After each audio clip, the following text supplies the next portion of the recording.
Welcome. And a prime evening to all of you. I'm Thunderbird Prime, Master of YouTuber, and tonight we're going to continue the Girls Frontline 2 event story. It's a long one, so we got to chip away at it as much as we can. So the summary is Kalina, Lena, and Leva were placed under pretty much arrest for, the involvement of the death of the chief of the Odessa government, I think. And one of its parliament members, Zimmerman, helped them out of a pickle. But it looks like Fedya is an insider working for parliament member Rurik, and they got kicked out of investigating the chief's private home for allegedly gathering classified documents. But they were just... It's a conspiracy. Also, Rurik is voiced by Nobuyuki Hiyama. Zimmerman, I don't know who he's voiced by, but Kruger is voiced by Suda Kenjiro. Anyways, publicity stunt. Any widely circulated information is typically the result of a diligent selection process. 2 weeks later. The voice of a news broadcast echoes in the room.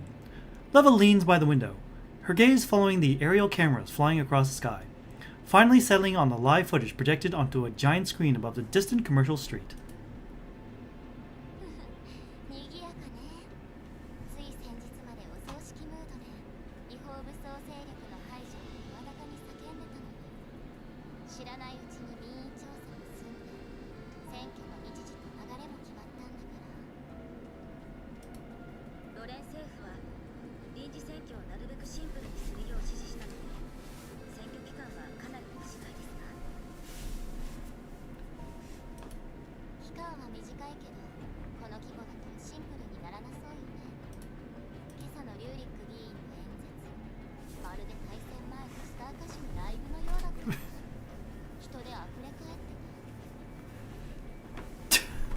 Superstar, or rock star.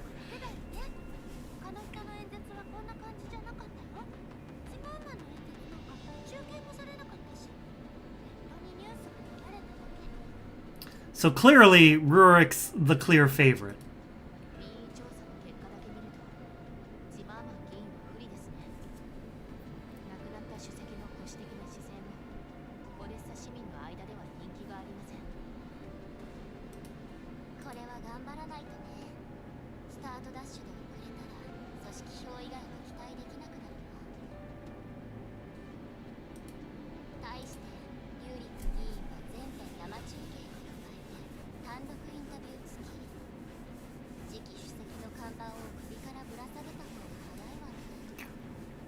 Rigged. Rigged.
Oh, the Gerard group.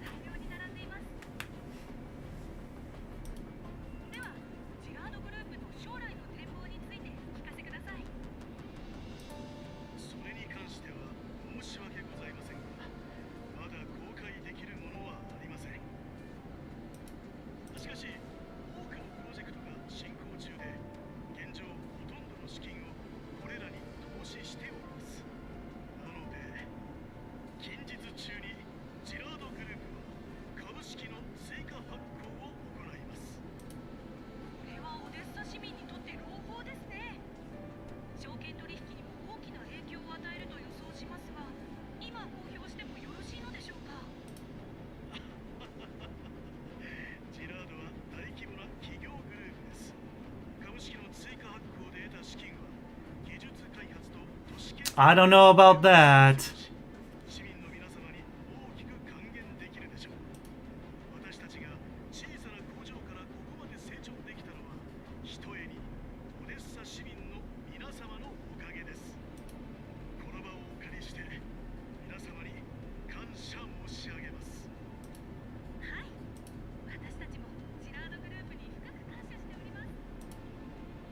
Staring at Rurik's smiling face on TV, Lena turns her head away with displeasure.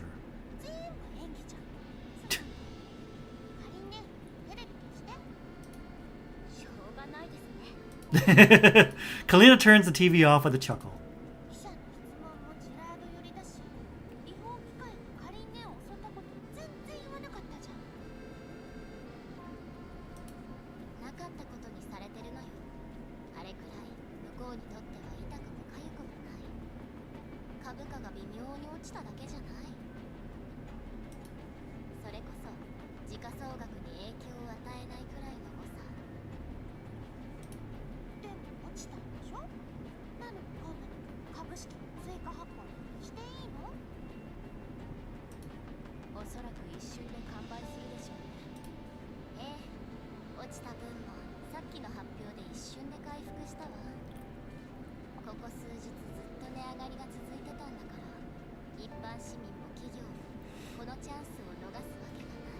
Do I hear market crash coming soon?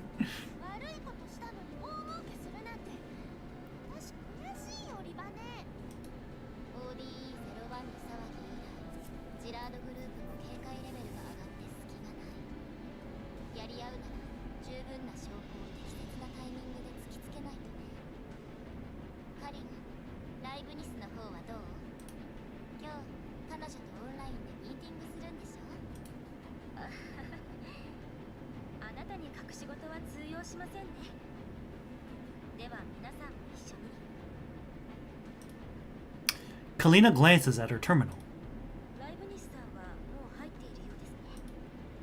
She projects the video feed. Sapo's nose fills the screen in an exaggerated close-up.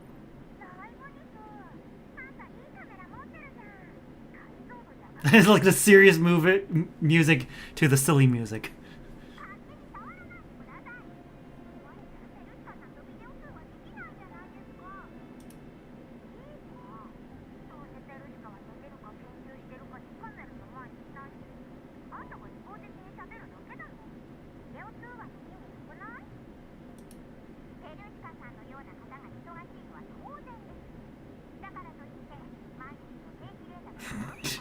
Okay, fangirl.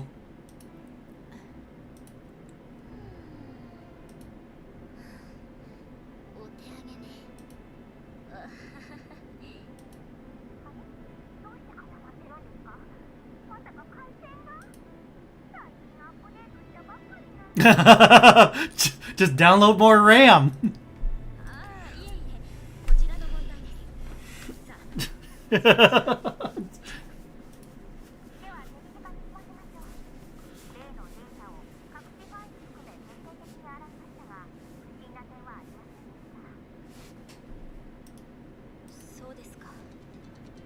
Ooh.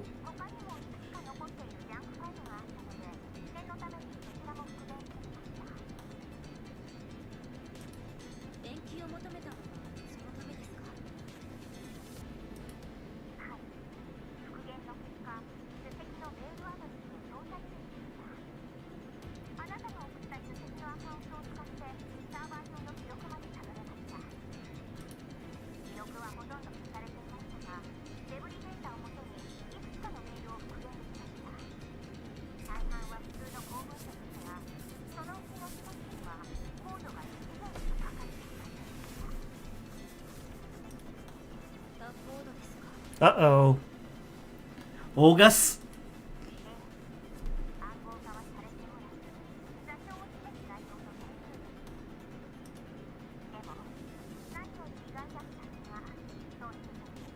Oh?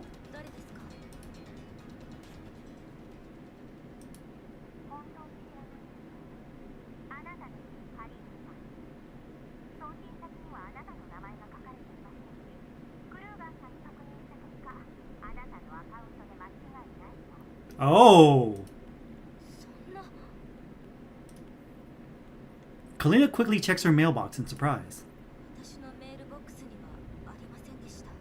Uh-oh.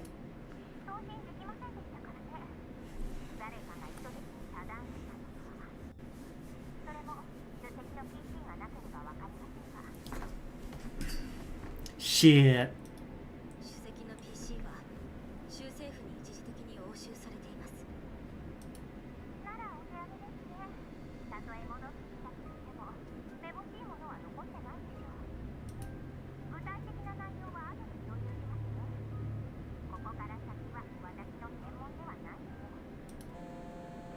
She sends Kalina a message with an image attached.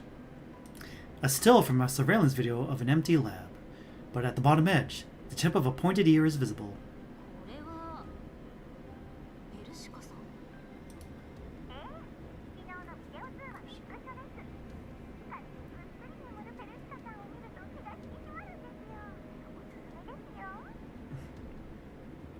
Pershka.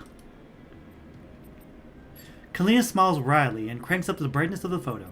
Hidden characters emerge from the shadows.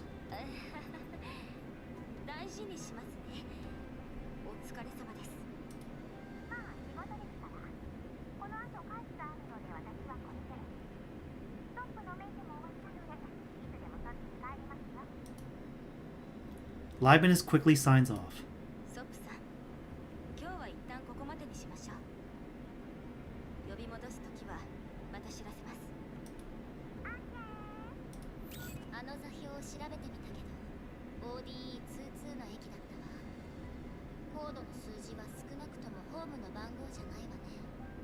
There's a hidden platform.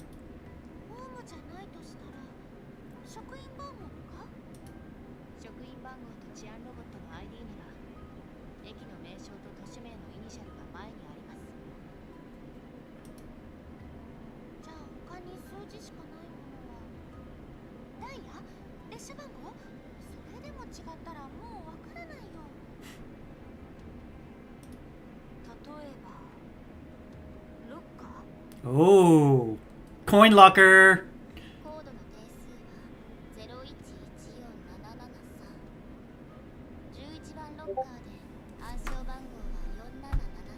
Oh.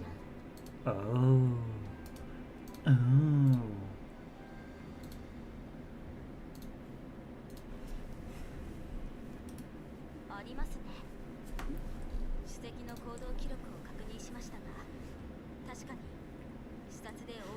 Hmm.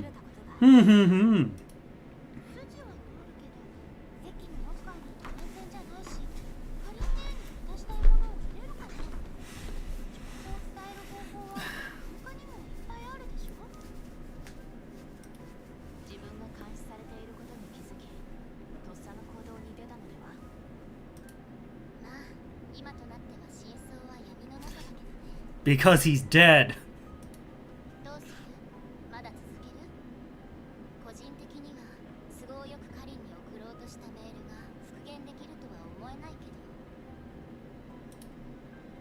The discussion stalls. Kalina thinks for a moment, then comes to a decision.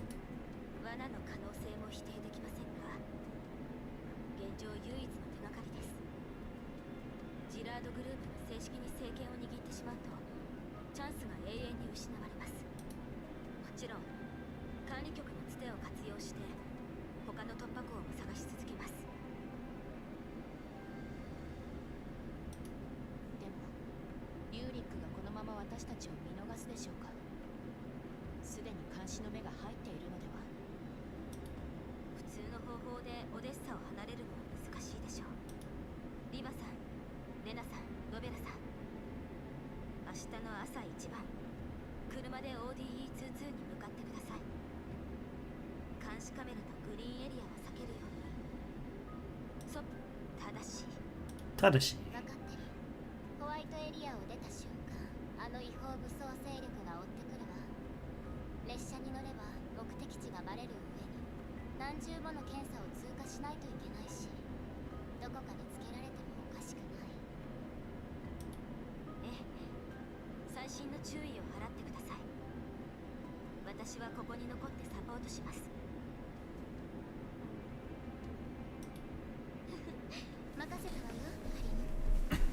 Hey! Sitting at his desk, Rurik connects to a comms link.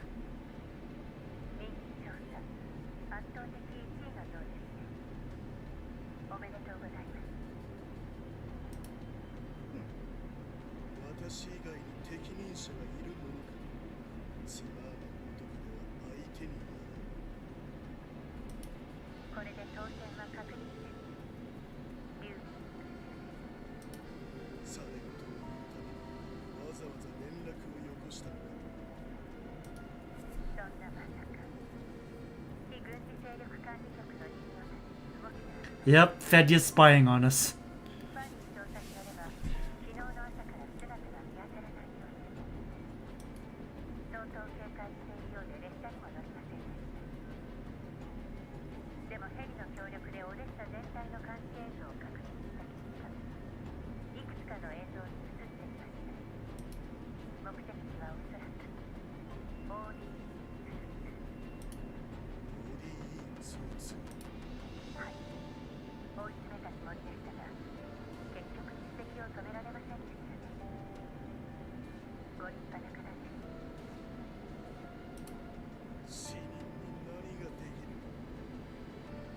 And what can the dead do?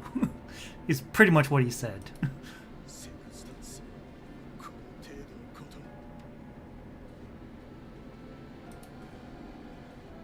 Rurik's expression darkens, though he doesn't seem very surprised.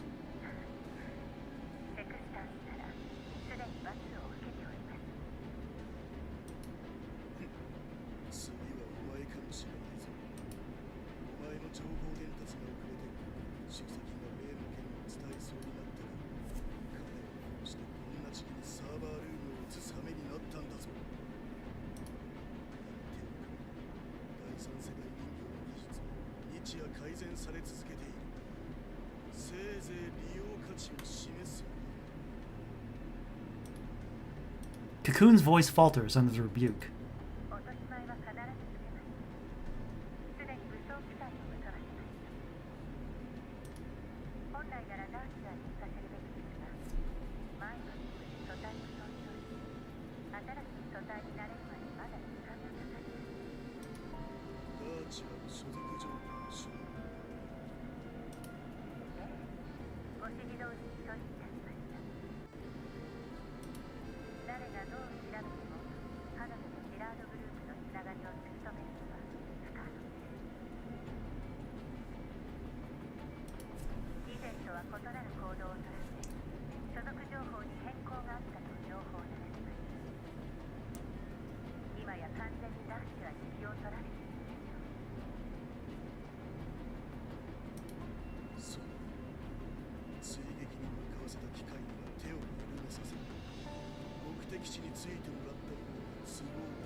Ooh.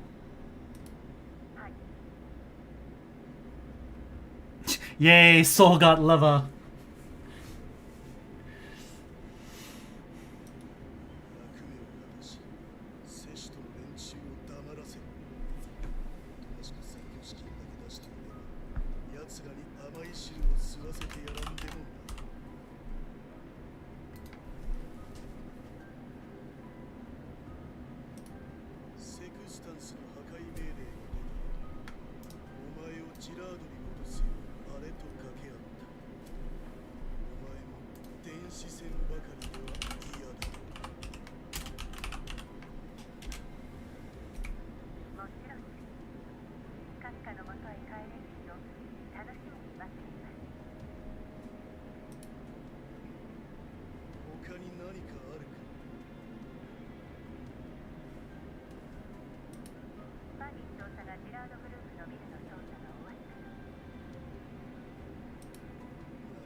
Uh-oh.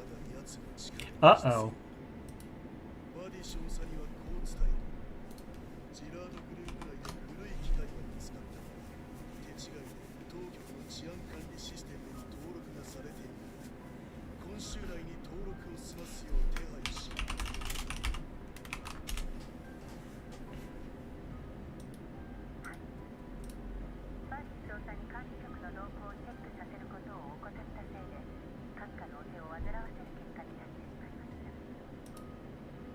Cocoon hesitates briefly.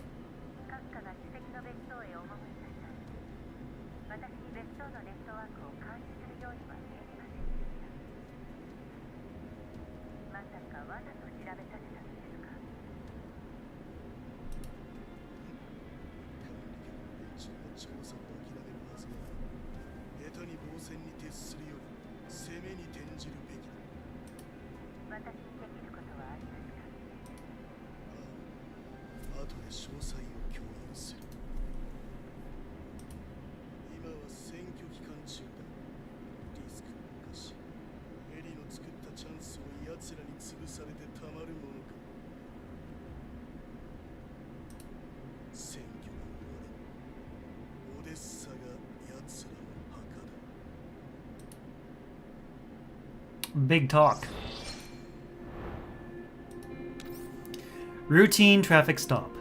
The path which should have been clear just so happens to be filled up with a long queue.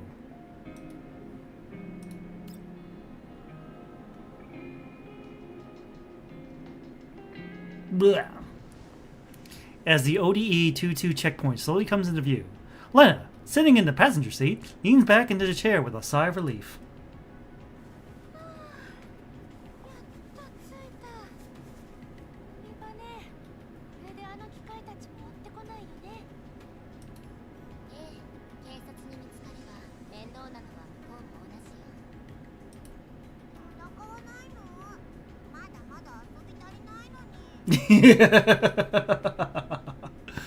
Supple straightens up in the back seat, glancing at the spoils piled in the trunk.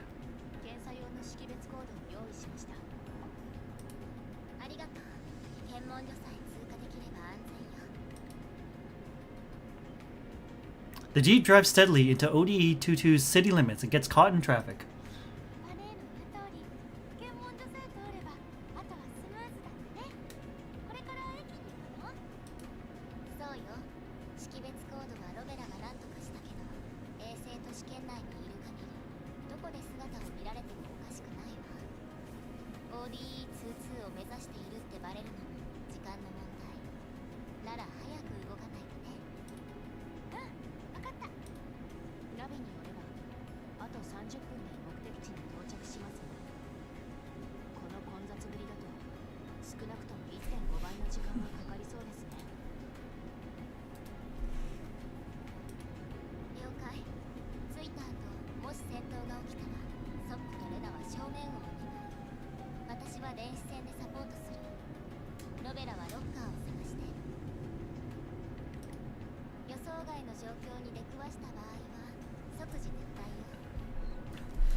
Looks like Soul's luck is almost as good as mine. He's 3 for 3 so far on winning 50-50s.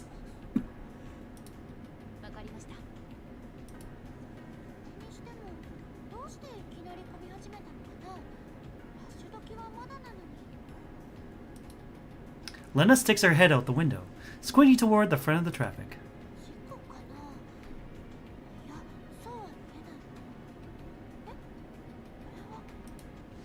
Suddenly getting a clear view, Lena ducks back inside.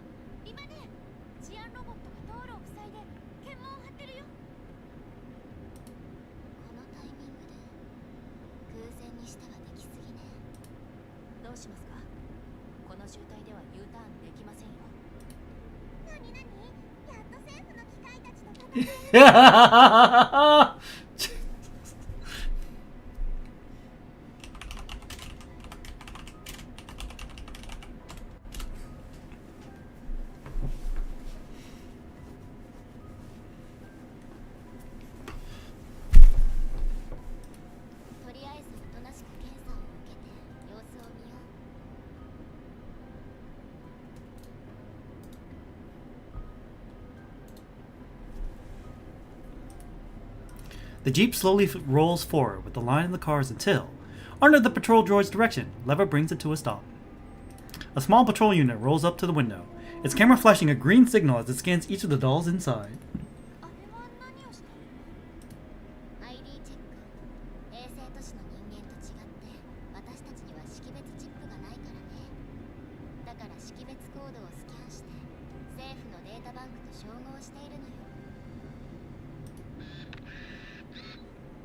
Click, click. The patrol unit's camera swivels intermittently, its scanning time already longer than usual. Leva quietly signals with her hand. The dolls suddenly tighten their grips on their sidearms. As expected, the green signal switches to red. The patrol unit blares a harsh alarm. The surrounding droids immediately switch into combat mode, pushing through the congested vehicles to surround them.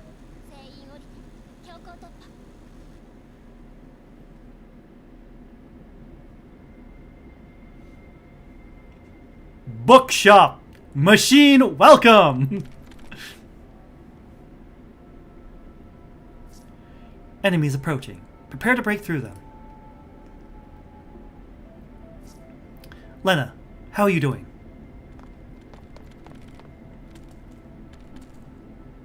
Everything's fine. I'm approaching the objective.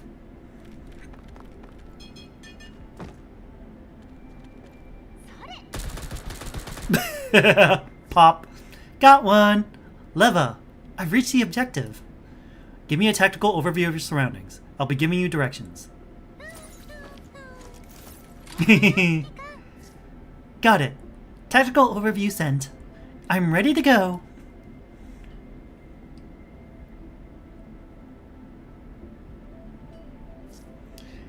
How are things on your end, Rebella?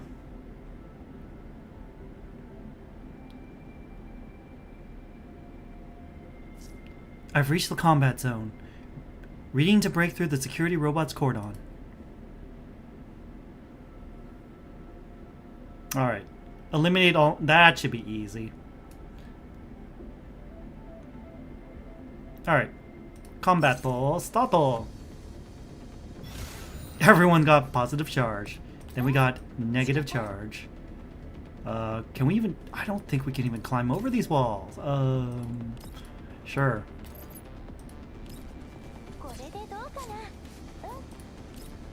Plant it here, and here, and here. Then boom.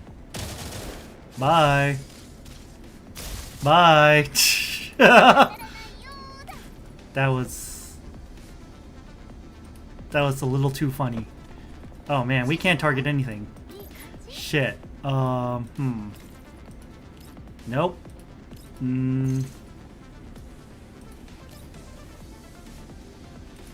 Leaping pursuit. Can't do anything. Alright. Can we do anything with this? Or this? Nope. Alright. Alright, we'll go the long way.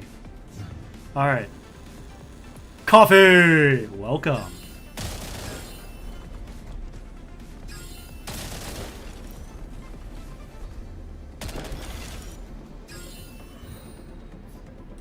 Alright, how about...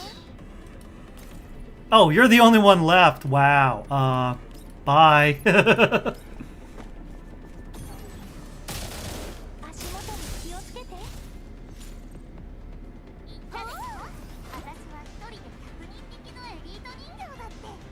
Elite doll. You sure are. Alright. Hey, look at that.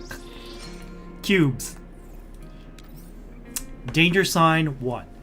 When the situation is still unclear, it's best to rein in the scope of your self-defense. Patrol supervisor.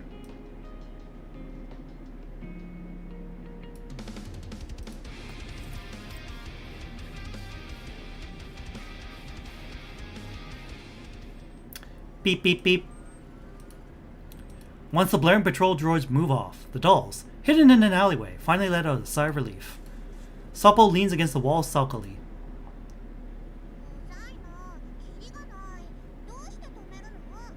You guys keep holding me back.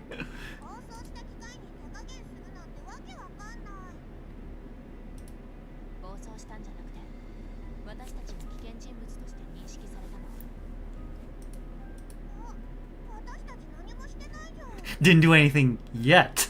Isn't that right, Sapo?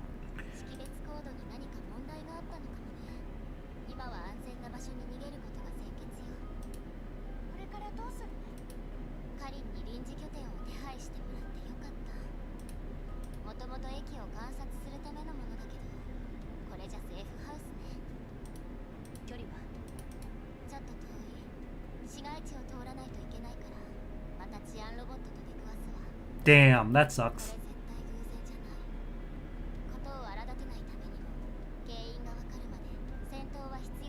Future deniability.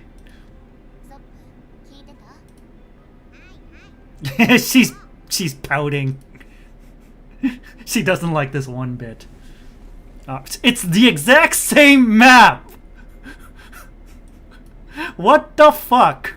It's just the same map.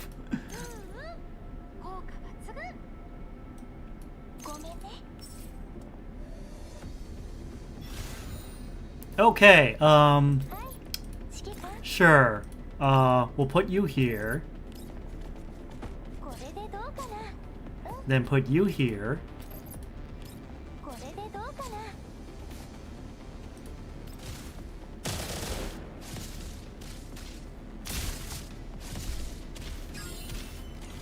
It's like chung chung chung chung chung chung chung.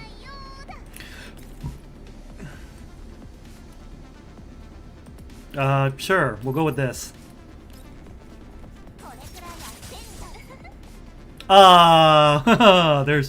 There's more, right? Yep, there's more. Can't reach them.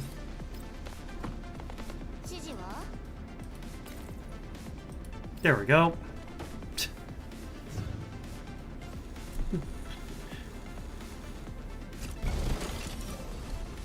Okay then.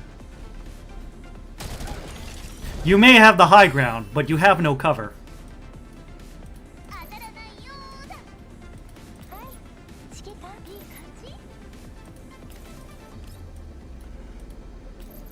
Yeah.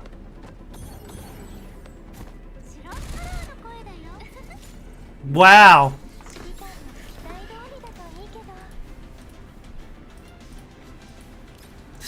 Electric is, it's hella fun. Of course, there may be some bias when I say that, but... Danger Signal 2. The attack came from the entirety of the security forces. Cool.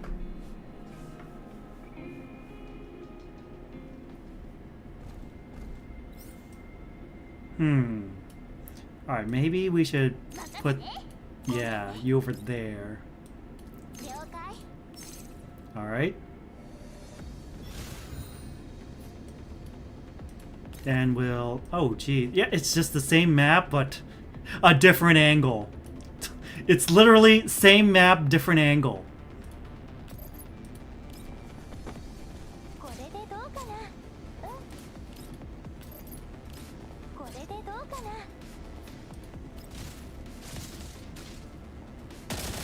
Bye.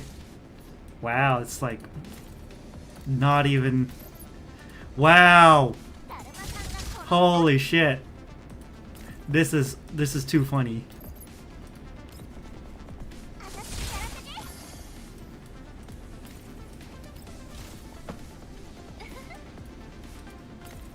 And then we use this to move forward a bit.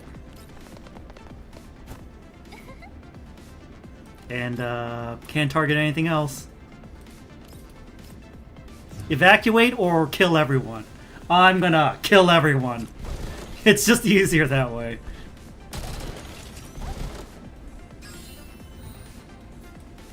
Alright, let's... What can we do here? That. We can do that.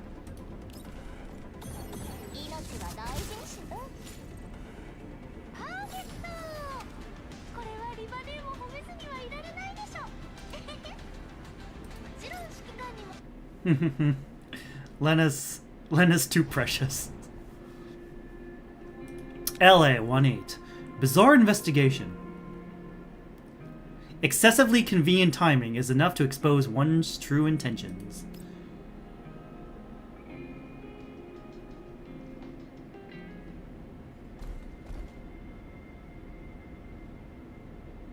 Wow.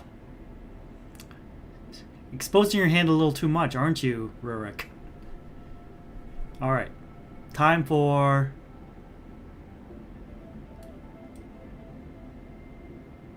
evacuate everyone. Got it.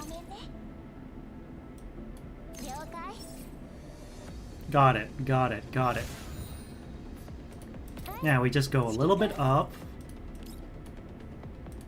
Plant these.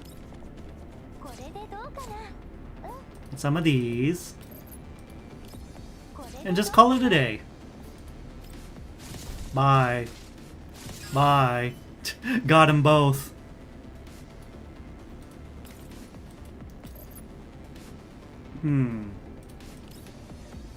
I mean, if I just do this. Boom. Easy. Just bust through the door. Just bust through the door. Easy peasy, lemon squeezy. Don't worry about it.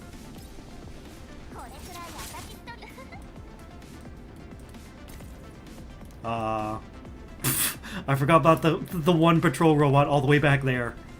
It's kind of forgettable. See?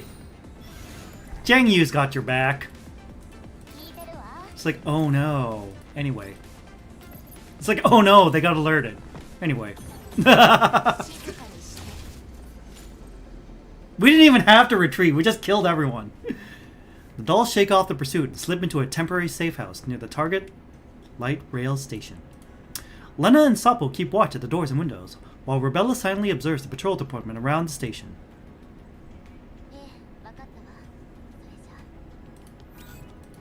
Leva cuts off her call with Kalina and joins Rebella.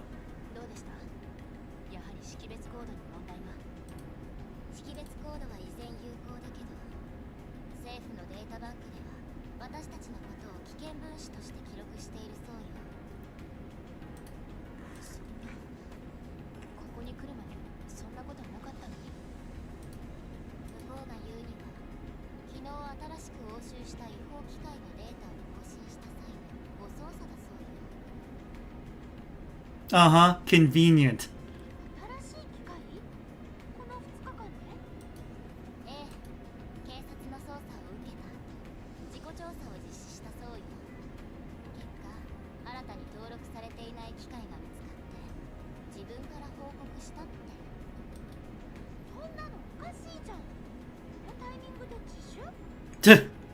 I'm with you, Lena.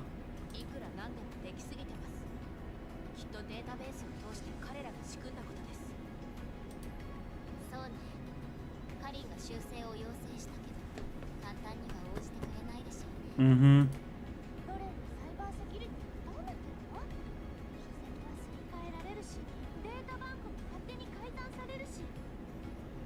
Hella weak. Lena, watching the street, pulls the bolt of her gun back in irritation. Standing by. Thanks for checking in, Topanga.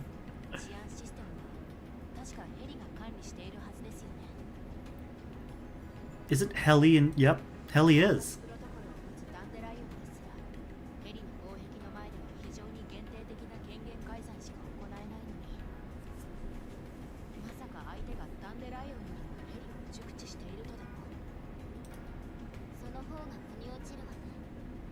I'd almost feel relieved.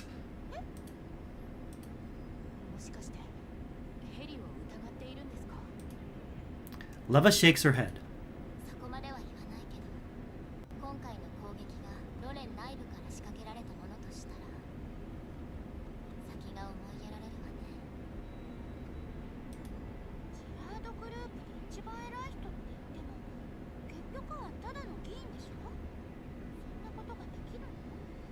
Yes, they are.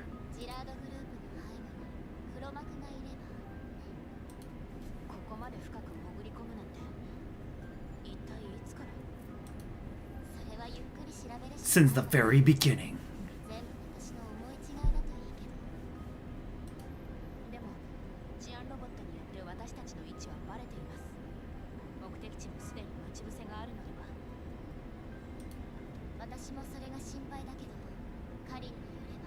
私たちはオデッサ全域で危険分子として認識されていて、さっき受けた襲撃も偶発的なも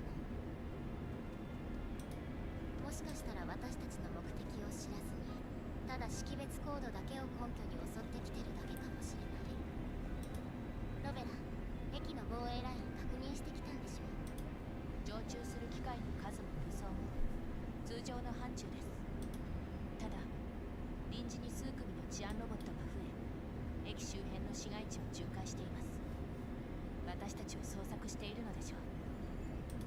確か治安ロボットってネットでつながっていて、1台に気づかれたら街全体のロボットに共有されるんだよね。Mm-hmm. ええ。しかもさっき戦った万が一捕まったらよ。We trashed a couple of dozen of them. そ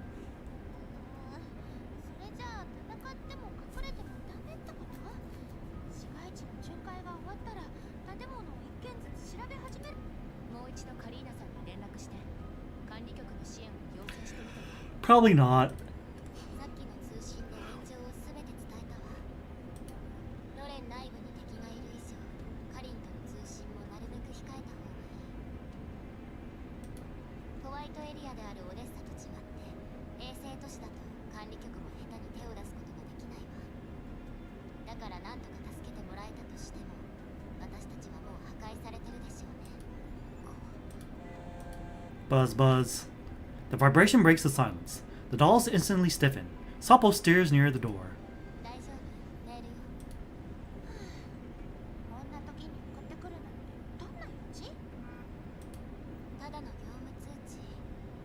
中身は今月度の生活物資の購入リスト。カリンは忙しいし、ここ半年の経費。 You're doing the shopping at this time? そういえば。Leva opens the system interface, carefully checks the list, then presses approve. She looks out the window again, her eyes fixed on the street below, a back alley. At midnight, the last shops close. The owner directs the workers in unloading crates of goods for tomorrow. A smile slowly spreads across Leva's face. ストップ、レナ、ロベラ。行くわよ。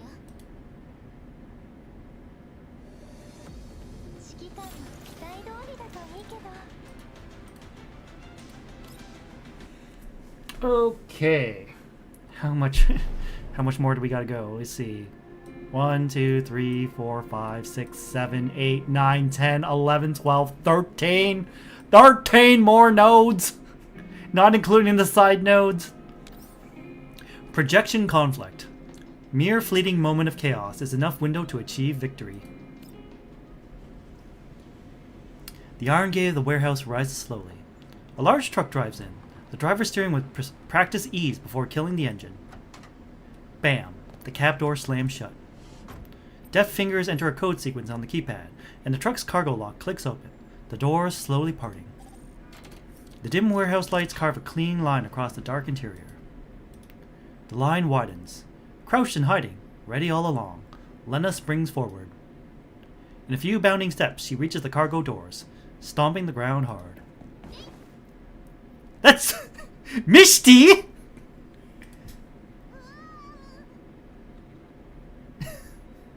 Hi, Mishti. Lena tackles the driver to the ground. The two roll 3 full turns before stopping.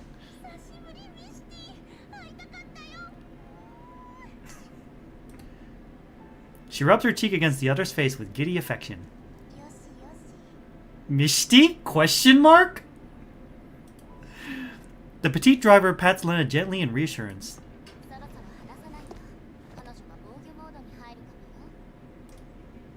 Leva and 2 other dolls leap down from the truck as well.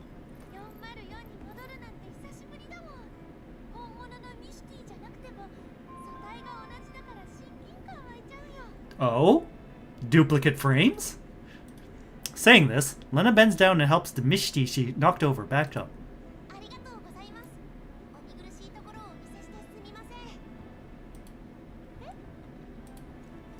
Mishti briskly dusts off her maid uniform, then whips up a compact mirror from her pocket. She carefully adjusts her headpiece, clasps her hands before her, and bows with prim formality.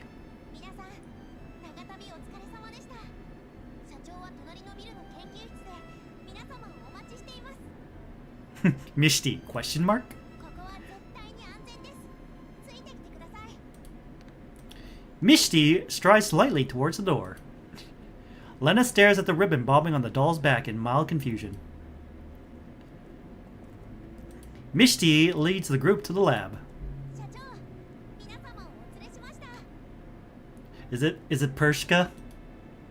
Oh dear! GRG11. いえいえ、コーヒーを入れてきますね。 Dear, I have some words to say. The first two being, good job. G11 bows out again and slips out of the room unobtrusively. Lena can't stop glancing after her. あの G11 の素体はどこから来たの？ミシティの唯一性を尊重して小さい頃に作った G11 の素体は全部廃棄したって何年も前に言ってなかったっけ？ He lied. ミシティの性格が全然違うよ。 I wonder why. まあこれには訳があるんだよ。お前たちが次々と名前を変え出した時に思ったんだ。もしかしたら自我の成長とともに人間のように代替不可能な存在になったのではないか。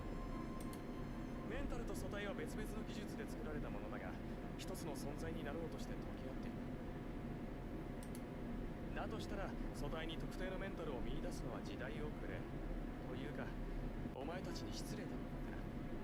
昔模造した G11 の素体を全て廃棄した。テイルも少しは大人になったのね。じゃあさっきのは？頑張って作ったからな。壊すのはもったいないから倉庫に保管してたんだ。起動しないんじゃないかと心配してたが、さすが俺ガキの頃から冴えてたぜ。 Okay, sir. Quit patting yourself on the back. ま、そんなことよりもだ。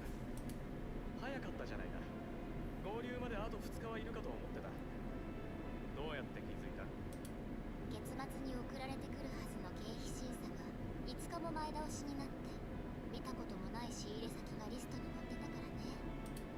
そして偶然その仕入れ先と同じロゴのトラックが荷下ろしをしていて、運転手も見慣れた顔。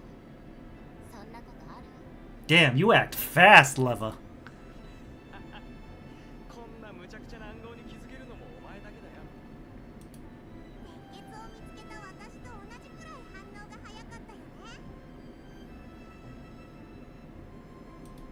でもどうして私たちの場所が分かったの？盗聴を警戒してカリンネーム詳しいことは伝えられなかったでしょ？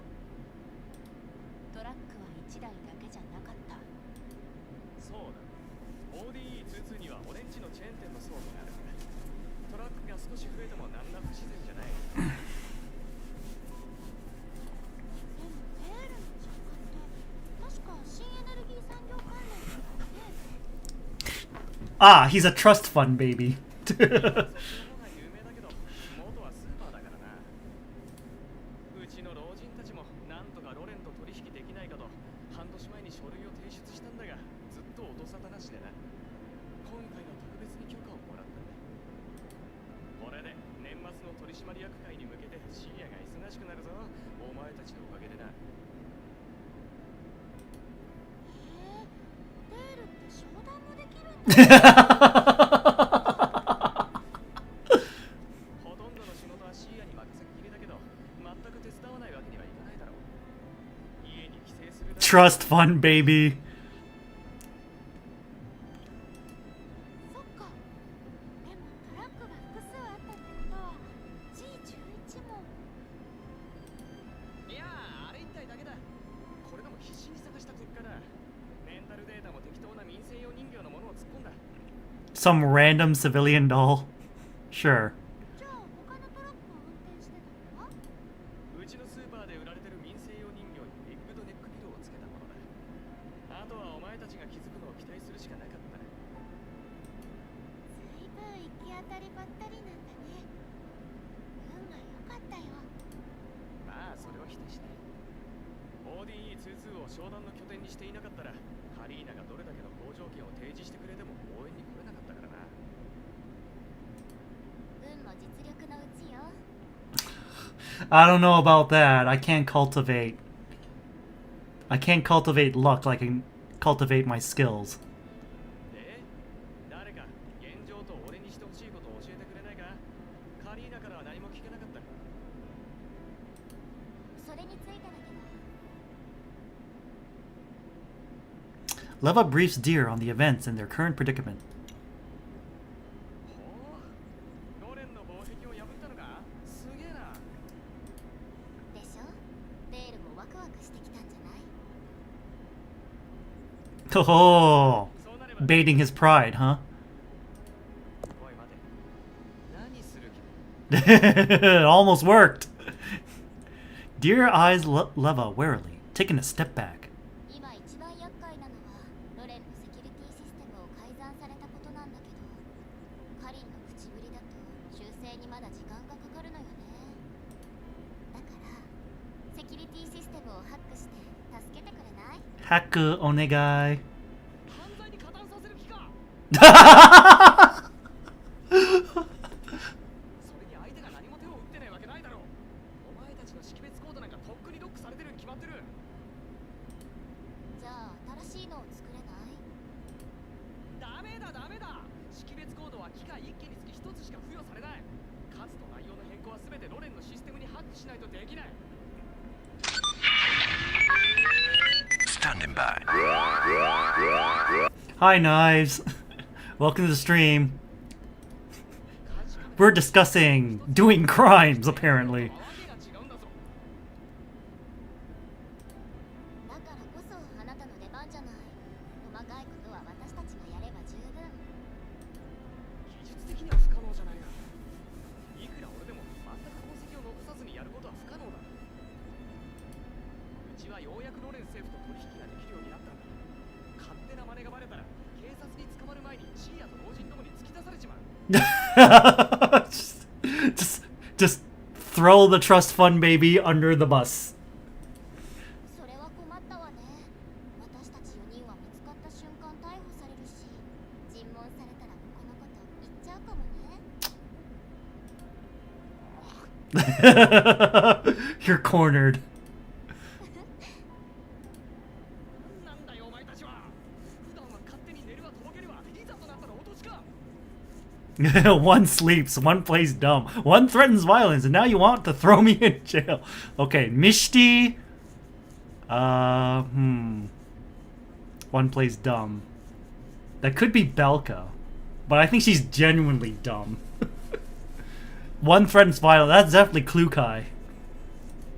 じゃあ何か方法を考えてよ。自分の身のためにもね。無理言いやがる。 Deer slumps into a chair. Leva falls silent, clearly running simulations for alternatives. ロッカーの中身が欲しいだけなら陰性用人形に行かせても同じだろう。でもその手がかりは確実ではないわ。民生用人形を単独行動させるのは不安だし、万が一捕まったらそれこそおしまいよ。レールさん、さっき監視カメラをハックして治安ロボットを制御できると言いましたよね。 Yes. まあ何時間だ。いやマジで短いからな。もっと20秒。いやそれ以下かもしれない。 What? 一瞬で何ができる？ What can you do in 20 seconds? A lot. A lot can happen in 20 seconds. 十分です。 Yeah!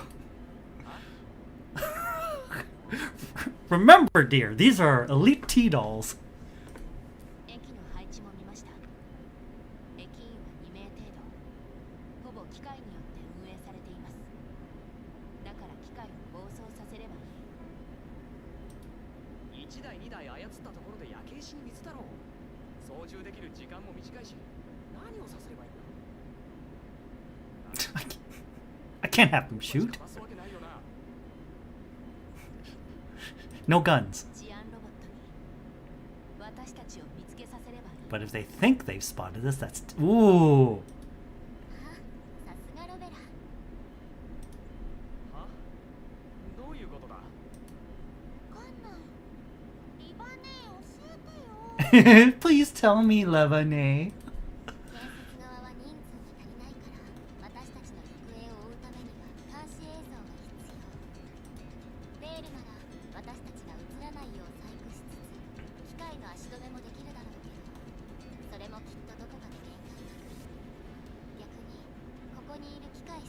識別コードを私たちのものに変えれば、監視映像には無数の私たちが映り込む。そしたら一気に大混乱よ。その混乱がチャンスとなります。20 seconds. まあ確かにいい方法だが、俺だけだとちょっと手が足りないぞ。理想的な状況が作れないかもしれない。私がいるでしょ。今がサポートしてくれるならまあ結構 Maybe. How big of a maybe is that? ロレンのシステムとオーガスプロトコルとは切っても切れない関係にあるとダンデライオンは言ってました。そうだけど今回の作戦で予想される敵の数が多いわ。私がいると足手まといよ。総合的に見てやっぱり私が残るべき。ロベラほどオーガスプロトコルのことを EW stands for electronic warfare. In case anyone hasn't been watching both GFL2 streams. Rebella thinks it through. When she arrives at the same conclusion as Leva, she nods. 異論はないよね。作戦決行は明朝のラッシュ時、人混みに紛れた方が万が一見つかっても逃げやすい。問題なさそう。 Leva glances at Sapo, who is scrutinizing a food processing machine diagram on screen. Making trouble's my specialty. 私も OK。リバネーの言うことに従うよ。作戦自体は問題ありませんが、不確定要素が一つあります。 Wild card? You mean the Joker? ジラードグループの違法機械のこと。はい。数も武装も予測不可能。ハッキングで全部対処するのも困難です。じゃあ全部パンパンってやっつけちゃえばいいよ。今度どうするの？ラッシュ時なんだから。でもラッシュ時が一番成功率も高いし、他の時間帯だと少なくとも 45% は下がるんだよ。成功率にだけこだわってダメなんです。 Huh? What do you mean it's not everything? そうね。 Leva cuts off Lena. 任務の成功も大事だけど、ODE01 のような重大事件を引き起こしたら、ジラードグループがそれを口実に管理局の行動をさらに制限してくる。そうよね、ロベ。 Rebella doesn't deny it, but says nothing. Leva ignores the silence and pats Lena on the shoulder. さっきデールも言ったように、主席が本当に物をロッカーに入れて、ジラードもそれを知らないとしたら、戦わなくても成功できる可能性は高いわ。そういうことなんだね。ごめん、ロベラ。 See, Lena's so good. She apologizes when she's wrong. じゃあ、これから作戦会議をしましょう。今までの話を踏まえると、いくつか予備プランが必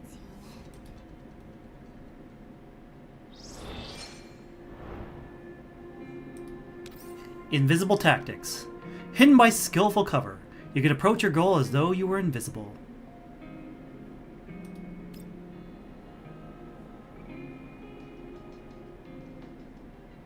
The light rail station alarm blares during the morning rush hour. Lena weaves quickly through the chaotic crowd, while Leva's dispatch orders keep coming through the level 2 comms link. 今ね、巡回ロボット来てるよ。あと1分で発表してちゃう。このまま進んで、私とデールで対処するから。一つ、右側の巡回ロボットの制御権が戻ってる。すぐに移動して、南西出口からロッキーズに。そっちを優先。絶対に中に入れないで。わかった。 Lena takes a deep breath and charges straight toward the patrol squad ahead. Just as their cameras are about to capture her, the patrol automaton suddenly blare alarms and rush at a civilian doll 3 meters away, surrounding her.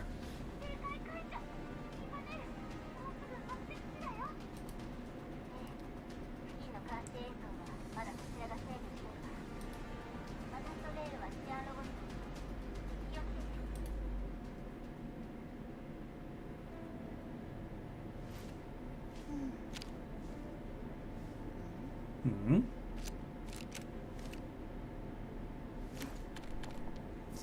Confirming battle readiness. And done. Leva, how are things on your side? We've got a big guy here. This might take a while. No, it won't. Just hang on. We'll be there soon. Hold off enemy attacks. There's nothing to worry about. Combatto, stato!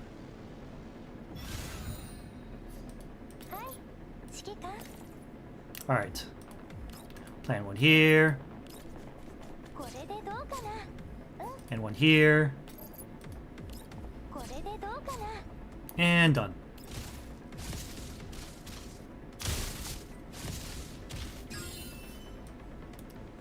It's really ridiculous. I love electric!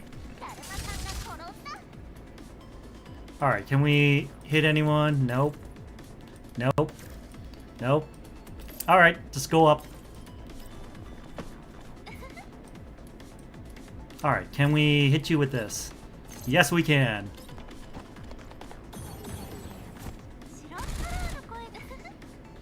And then hit him with this.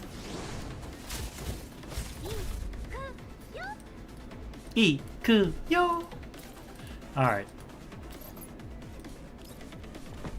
EG. With Leva's cover, Lena closes in on the target locker.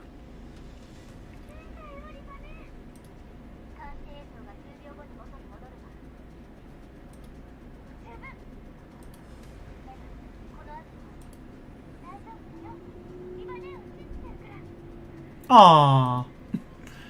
Lena keys in the code quickly. Hello, Dora. Congratulations getting first. An hour into the stream. You're officially the coolest member of chat tonight. With a crisp click, the locker door pops open. Piles of Sardis gold are stacked neatly inside. So much money! Before Lena can examine it, patrol automatons that have already regained control surround her in a circle. Lena raises her gun at them, but after seeing the numbers, she obediently lowers her weapon to the ground and lifts her hands. The circle tightens. One of the station's PSA officers runs towards her, while the other stays back and directs the automatons to block passengers from boarding via radio. Lena glances at the surveillance camera, then turns towards the approaching officer. But her eyes drift past him, resting instead on the departing train and the Mishti on board.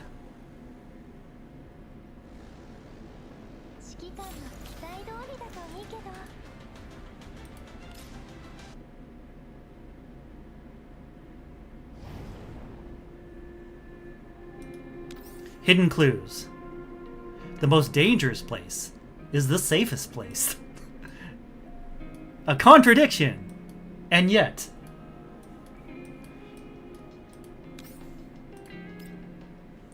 Rurik's fist slams the desk with a dull thud. Cocoon remains unmoved by his side, watching demurely.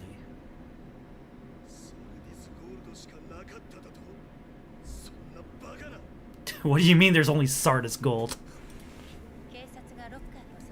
Ah, Cocoon and her and her massive titties.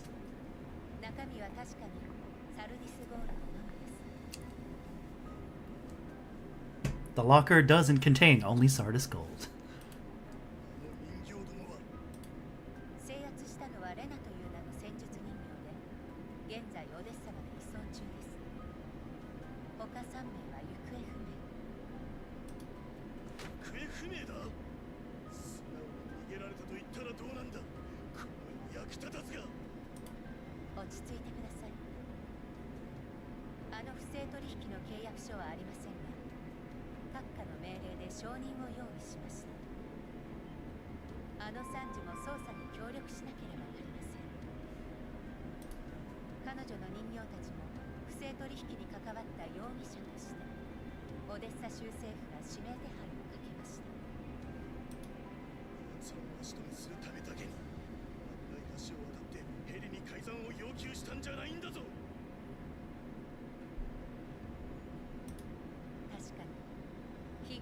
勢力管理局を完全に排除することは叶いませんでした。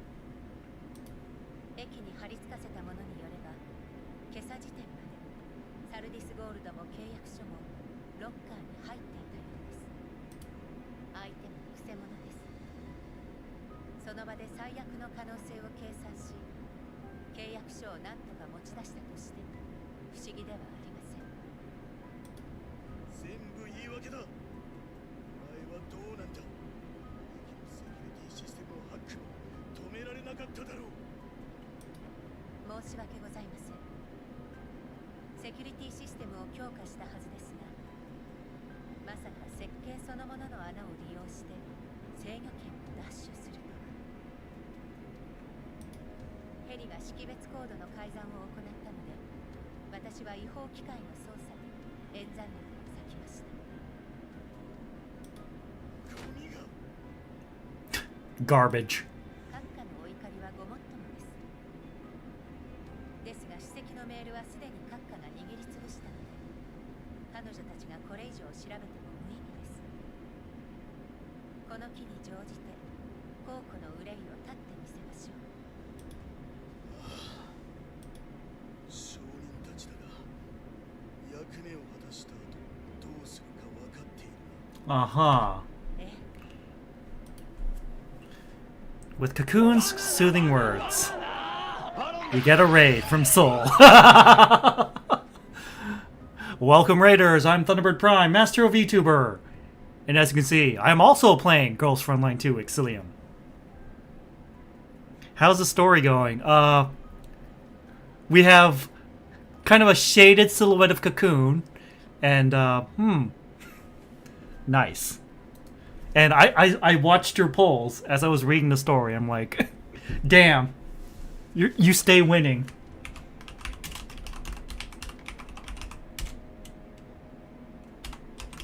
Shout out.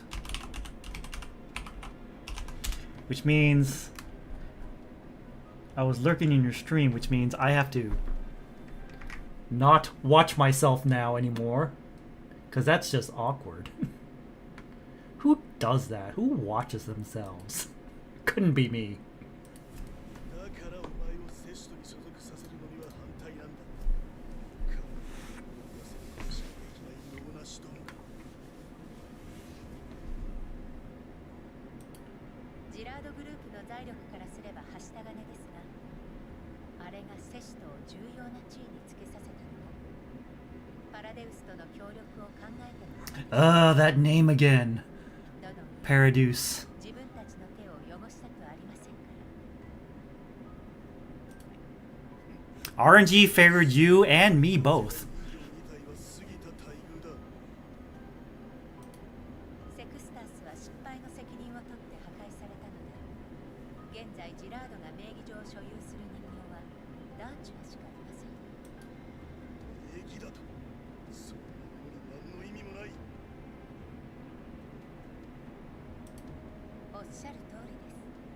閣下こそ第三世代人形の鍵を握る。 The horoscope program.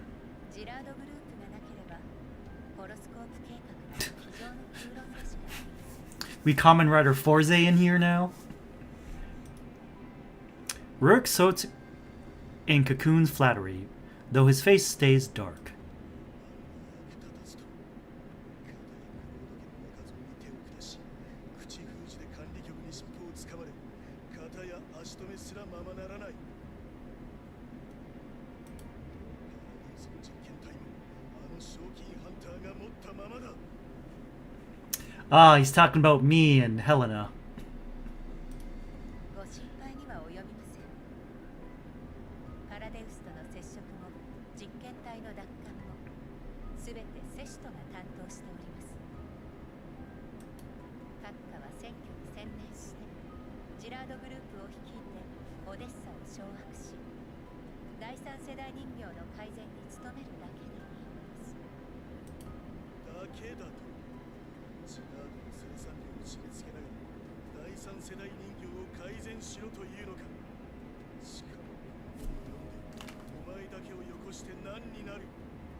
Uh-huh, and 人形なら駅で管理局を叩きのめさんか。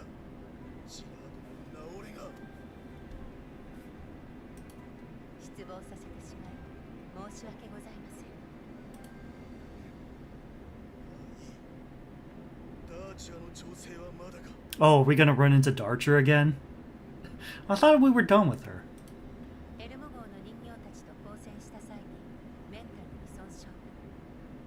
まだ時間がかかります。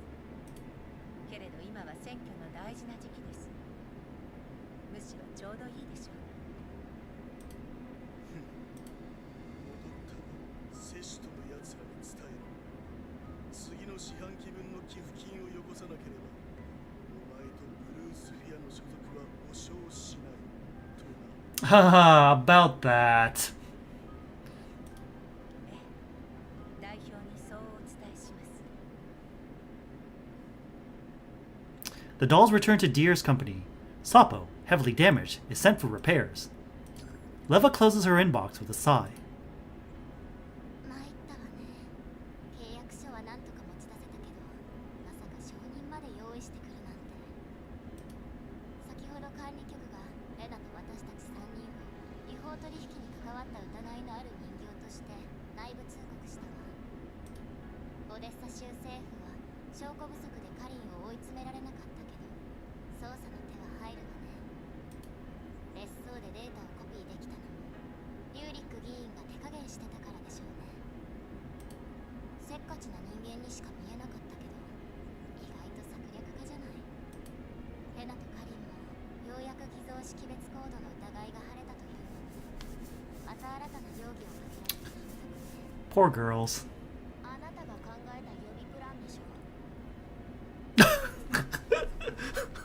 That sounds so much like Rebella, which makes sense because it's the same voice actress. But hey, look, it's Meido Mishti. ミシティの声でそんな釣れないこと言わないでよ。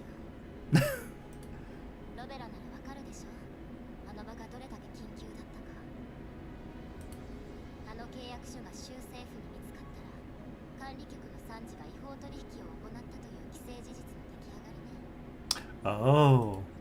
それじゃジラードの調査どころか、管理局のオデッサにおける影響力も大きく弱体化するわ。だから契約書にカリーナさんの名前が書かれているのを確認した途端にレナを犠牲にしたのですか。彼女だけは守り通すと思ったのに。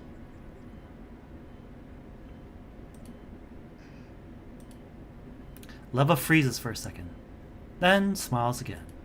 本来なら G11 の素体に入ったロベラが波風を立てずに契約書を持ち出してくれることを期待してた。だから付近の監視カメラと治安ロボットをハックしたじゃない。でもあの時警報器に気づけたとしても契約書を持ち出すしかなかったでしょ。だからあなたが契約書を持って離脱できるよう全力で警察の注意を引いたわ。任務のために他人を犠牲にするようになったのですか。404を守ると言いながらレナをこうも簡単に差し出して。なぜです。昔のあなたならどんな状況でも仲間の安全を最優先するはずです。 The sad music. 一般人が巻き添えになる。私たちの共通認識だと思ってたけど、誰も死ななかったのは治安ロボットの攻撃に制限がかかっていて、ソップが外から来た違法機械を足止めしたおかげ。ロベラが心配してた状況にはならなかったでしょ。合理的な選択だったのは認めます。でも I like how it's like, even though it's Rebella speaking, you can still hear that it's like still technically Mishti. That just shows Ayaka Fukuhara's acting chops. なら無駄な喧嘩はやめましょう。このままカリンが逮捕されて管理局が弱体化したら、リューリック議員が主席の座につくのをおとなしく見ているわけにはいかないでしょう。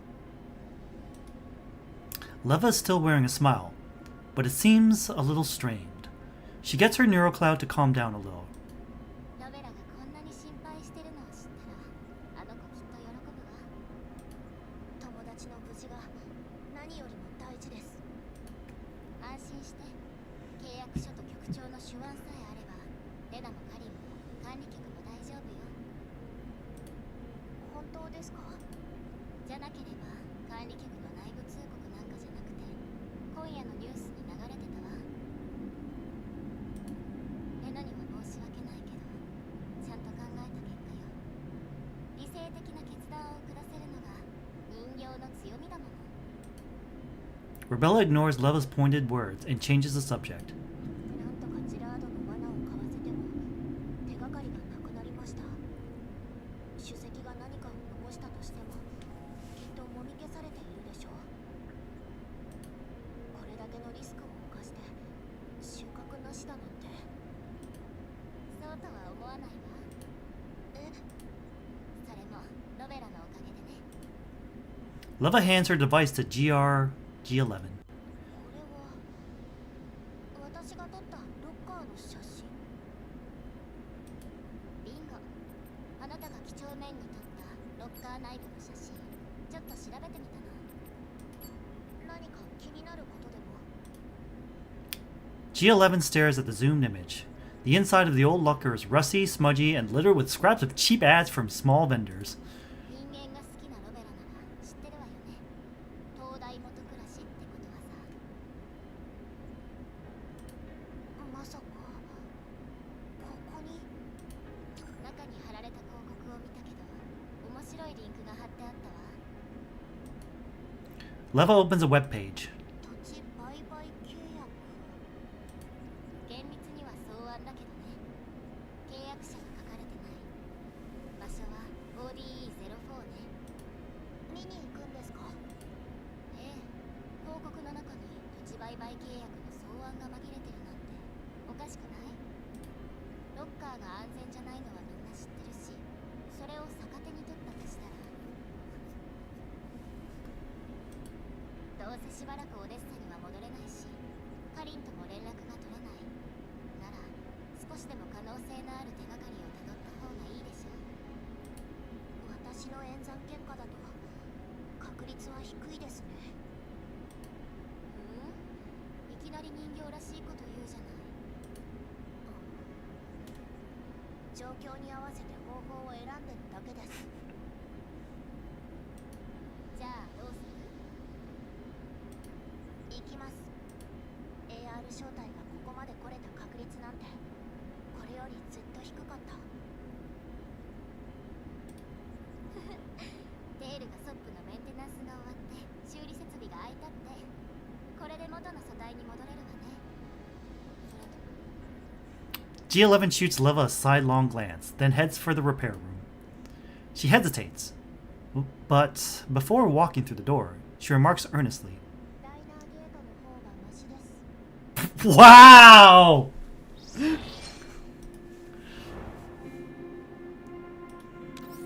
Defy 1. The precondition for the exchange of intelligence is mutual trust.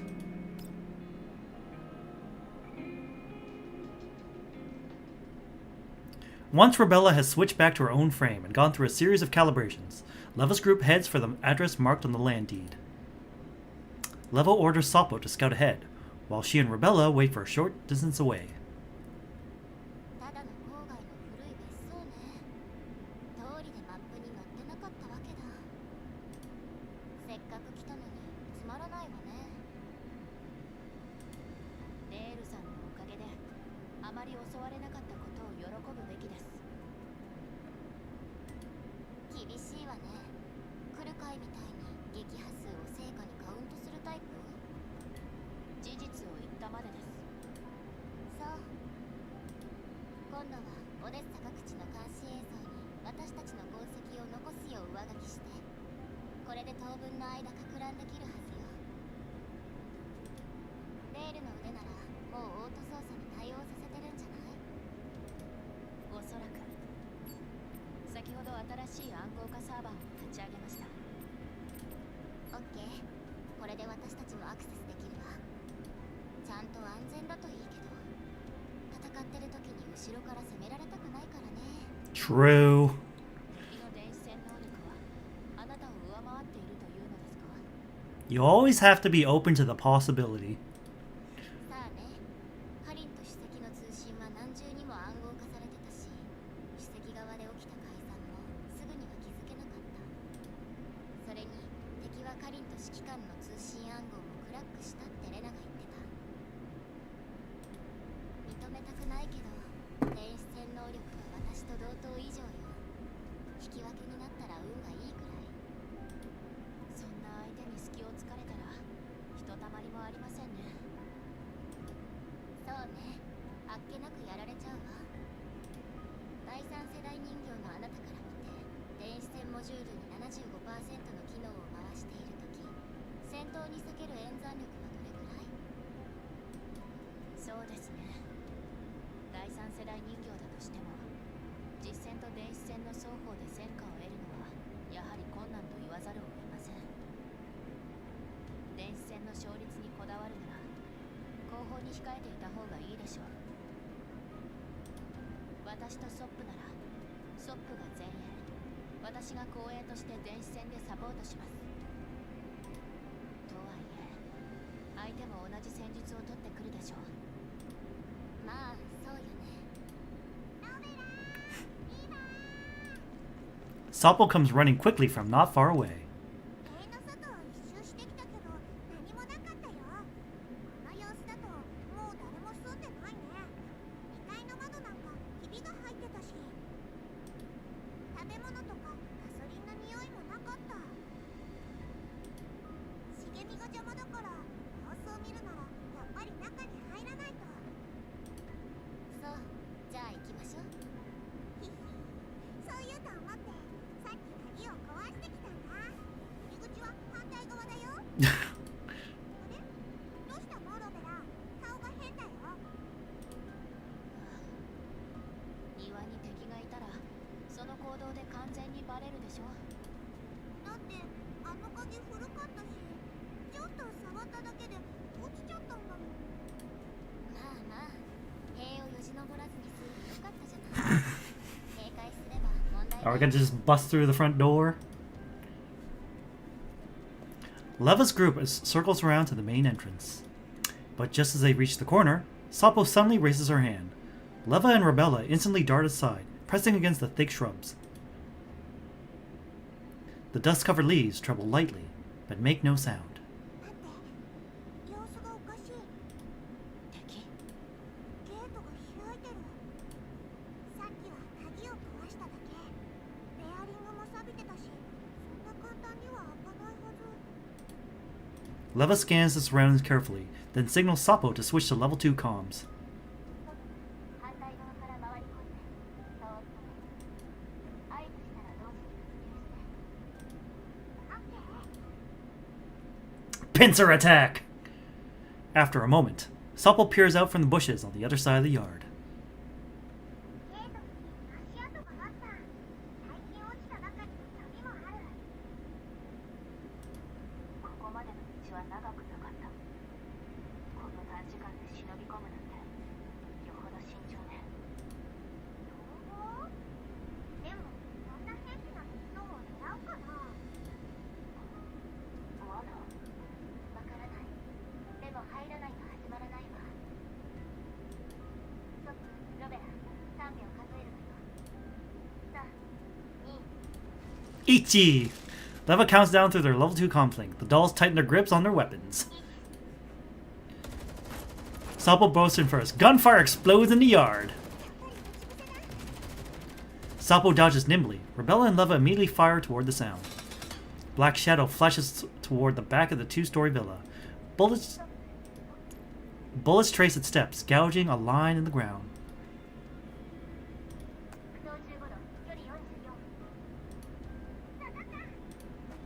Soppo steadies herself and charges fast. Fighting noises echo from behind the villa. Something like a flower trellis crashes to the ground.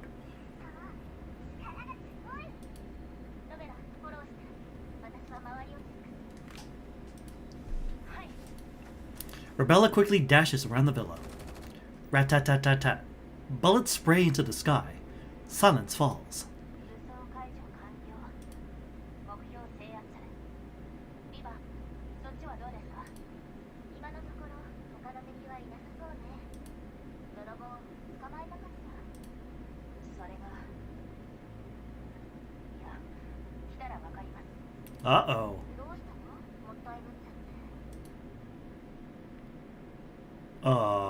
Footsteps approach, and Leva reaches the backyard. In the shadows, a disarmed woman stands facing the wall with her arms raised and her back to the three dolls. Leva's eyes narrow as she recognizes her. 久しぶりって言いたいけど、このタイミングでこの場所。出発前、あなたの話なんていい？保安局の命令ですか？ State security? 今は個人で活動している。反逆正体も保安局とはもう関係ない。 Leva tilts her head slightly, her eyes locked on the woman against the wall, her gun still raised. じゃあ何しにここに来たか説明してくれる？アンジェリア率いる反逆正体のAN94。 Instead of answering Leva, AN94 slowly turns around. そっちが先に答えて。情報交換は前提は信頼。そして今質問しているのは私。アンジェリア、あなたたちの指揮官はもういない。私の知る限りでは反逆正体はもう存在しない。でもあなたはそう名乗って単独行動をしている。他のメンバーはそれに事前情報もなくこの偏僻な別荘で出くわした。偶然なわけないわよね。何か特別な任務に当たっているんですか？こちらも余裕のない状況なんです。もし事情があるのなら説明してくれませんか？そう、ロベラの言う通り。もう随分時間が経っちゃったし、あと1分以内に答えてくれると嬉しいけどな。わかるでしょ？反逆。2065年頃のことなら多少はね。でもその間に何が起こったかまでは私が気になるのは、保安局じゃなければあなたはどこから情報を手に入れているの？ Seeing Leva so cautious and Rebella somewhat lost and flustered, AN94 glances at the gun aimed at her, then sighs in resignation. そちらのスパイが潜り込んで情報が漏れると考えても安心して。保安局が抜けてからずっと在職時に仕掛けたバックドアを使っていた。それで保安局のやり取りを監視して。そして数日前、おかしな信号を捕捉した。おかしな信号？そう。信号は微弱で内容もめちゃくちゃ。解読もできない。 Now, who was AN94 voiced by?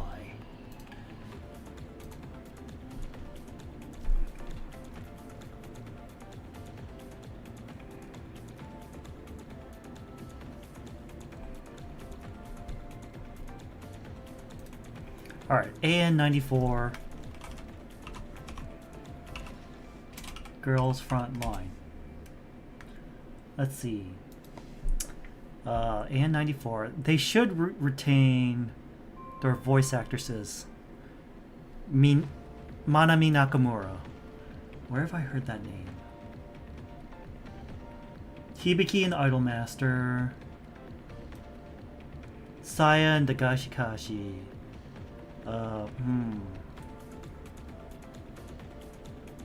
A lot of ships in Azure Lane. Karin in Blue Archive. Ooh. I like.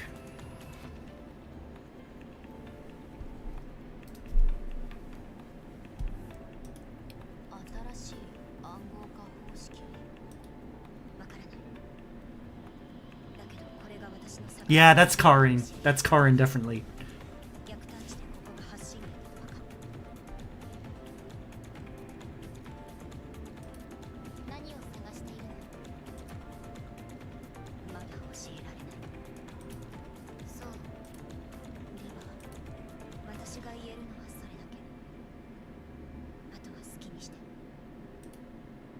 AN94 turns her gaze back to the wall and quietly closes her eyes. 残念ね。AN94 が何を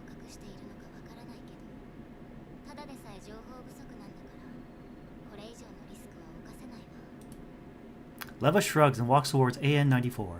リバ Leva gestures for Rebella to be quiet with a wink. Rebella looks hesitant, but after meeting Sapo's eyes, they both tighten their grips on their weapons.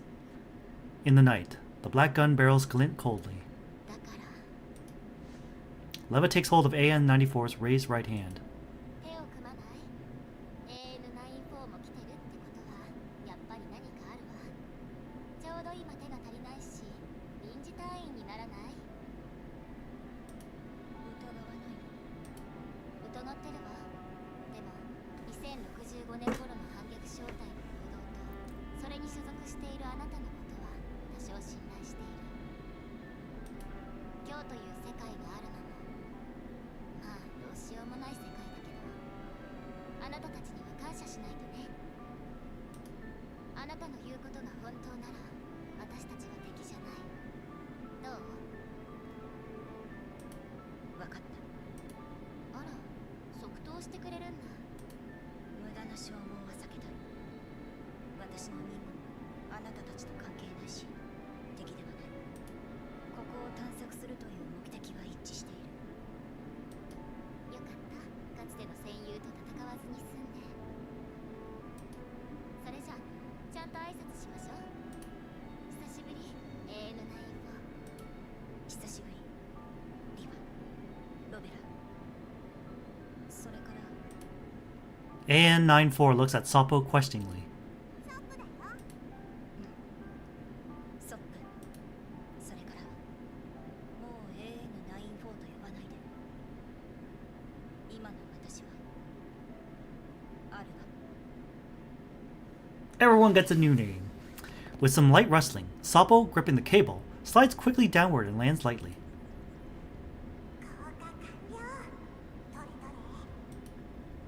Sapo switches on night vision and carefully scans her surroundings. After making sure it's safe, she connects into the level 2 comms link.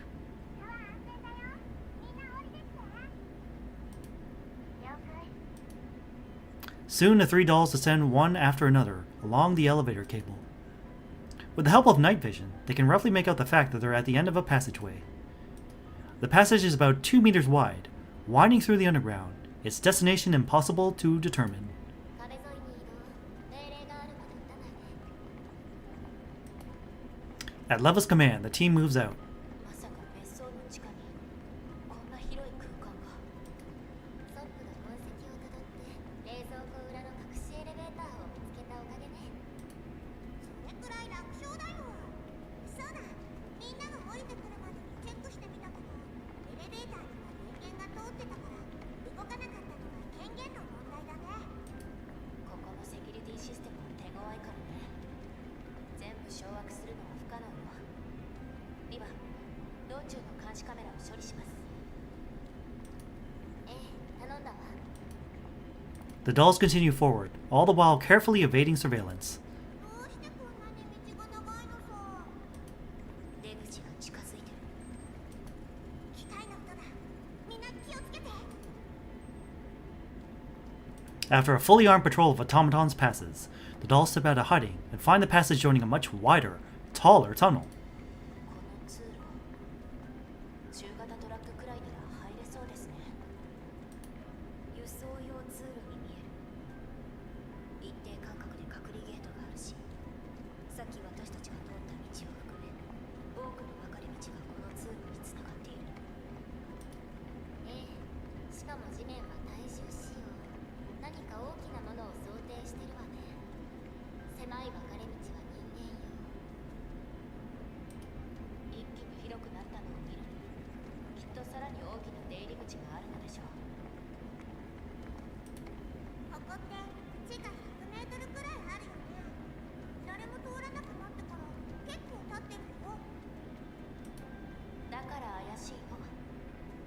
誰もいないのに巡回ロボットがいて、セキュリティシステムも生きている。 Very sus. 一体何のために。 For what reason? For what reason indeed? 情報が少ないまだ調べる必要があるわ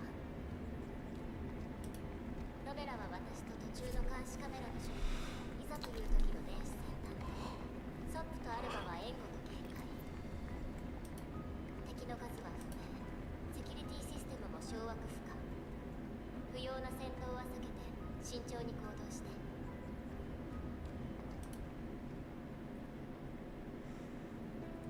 Not too late. Kill everyone. EG. GG EG. ごめんね。効果抜群。 Everyone gets positive charge. Alright, we'll take you out. これでどうかな。We'll also take you out. Maybe. I don't know. これでどうかな。 Bye. Damn. That was...こ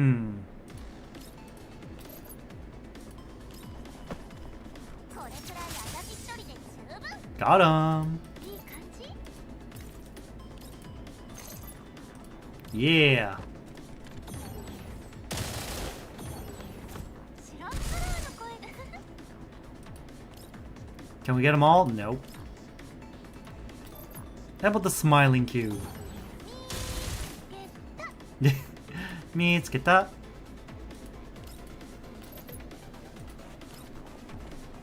命は大事にしないと。 So many electric tiles. Hey, don't taunt. Don't taunt the Emoto.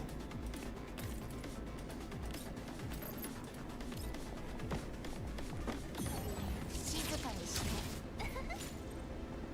言ったでしょ。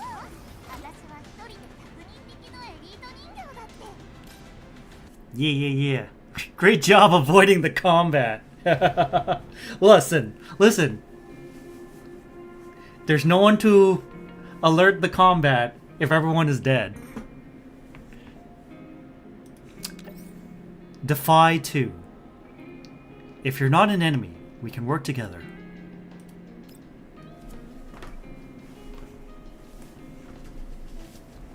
Hey, look at that. More combat. Alright. 効果抜群。 Let's do this. Alright, Andrus, you go up here. There we go. Poke it over here. これでどうかな。 Then you go over here. これでどうかな。 I like how she just waves them in. Bye. Who do I target next? Probably you. これくらい私一人で。 Wow. Double kill.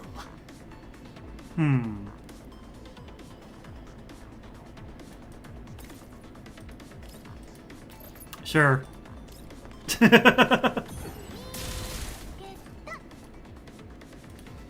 And then the AoE gets them both. 命は大事にしないと。指揮官の期待通りだといいけど。 Why do we get the same loading screen again? Third generation doll. A plan that's been stopped in its tracks isn't necessarily stopped for good.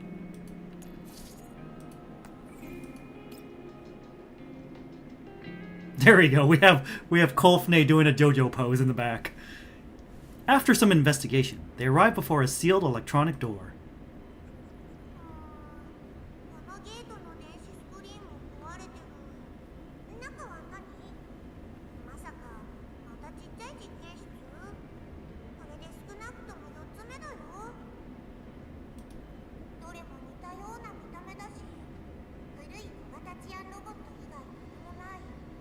製造マシンも1年以上。She's pouting. 設備からデータも読み取れない。つまんない。確かなのはここは小規模な機械研究施設で、あの機械たちはジラードグループがオデッサに供給していた治安ロボットと部品も構造も一致していること。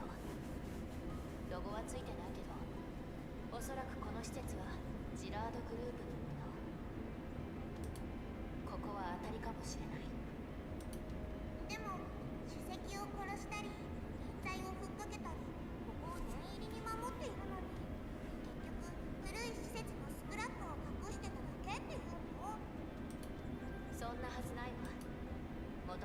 ドグループは機械製造がメイン。隠す必要なんてない。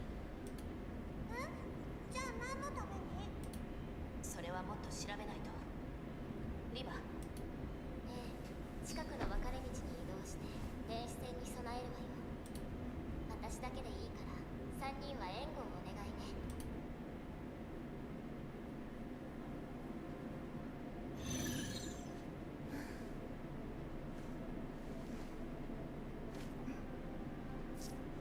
Now cracking the system defenses.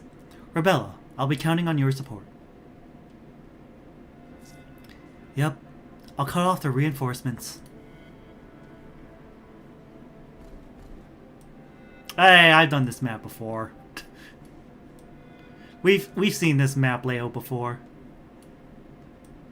ごめんね。 I don't know. Let's put. There we go. Not exactly the best layout, but you know.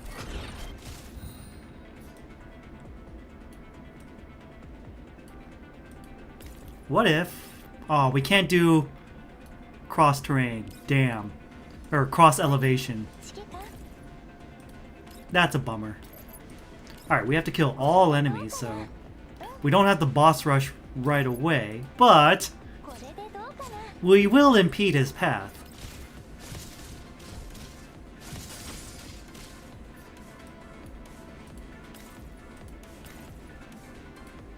Alright, how about that?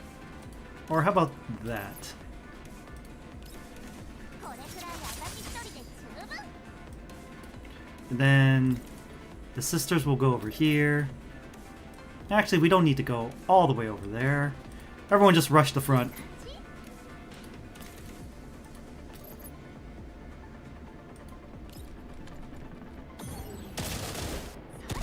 Bye. Then we go over here. Go over here. Take them both out. 静かにしちゃあね。 That was a bit anticlimactic.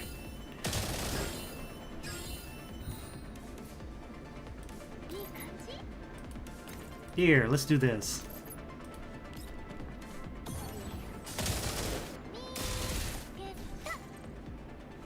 While Leva works on the intrusion, the other three dolls form a semicircle around her and keep guard. 長いの？そんなに手強いの？何重にも暗号化されてるから成功率は 45% くらい。私もリバもあまり強引な手は使いたくない。敵に見つかるかな？そう。セキュリティシステムに探知されるだけでも厄介よ。 Leva completes the hack and exits level 2. 電子ゲートと部屋の中の監視カメラは全部処理済み。ソップ、今度は楽しみにしていいわよ。 Oh, she's gonna have fun. Her eyes just lit up. Sapo slings her weapon, dashes ahead, and slips into the room. ちょっと待っ。大丈夫。ただの実験室だから安全よ。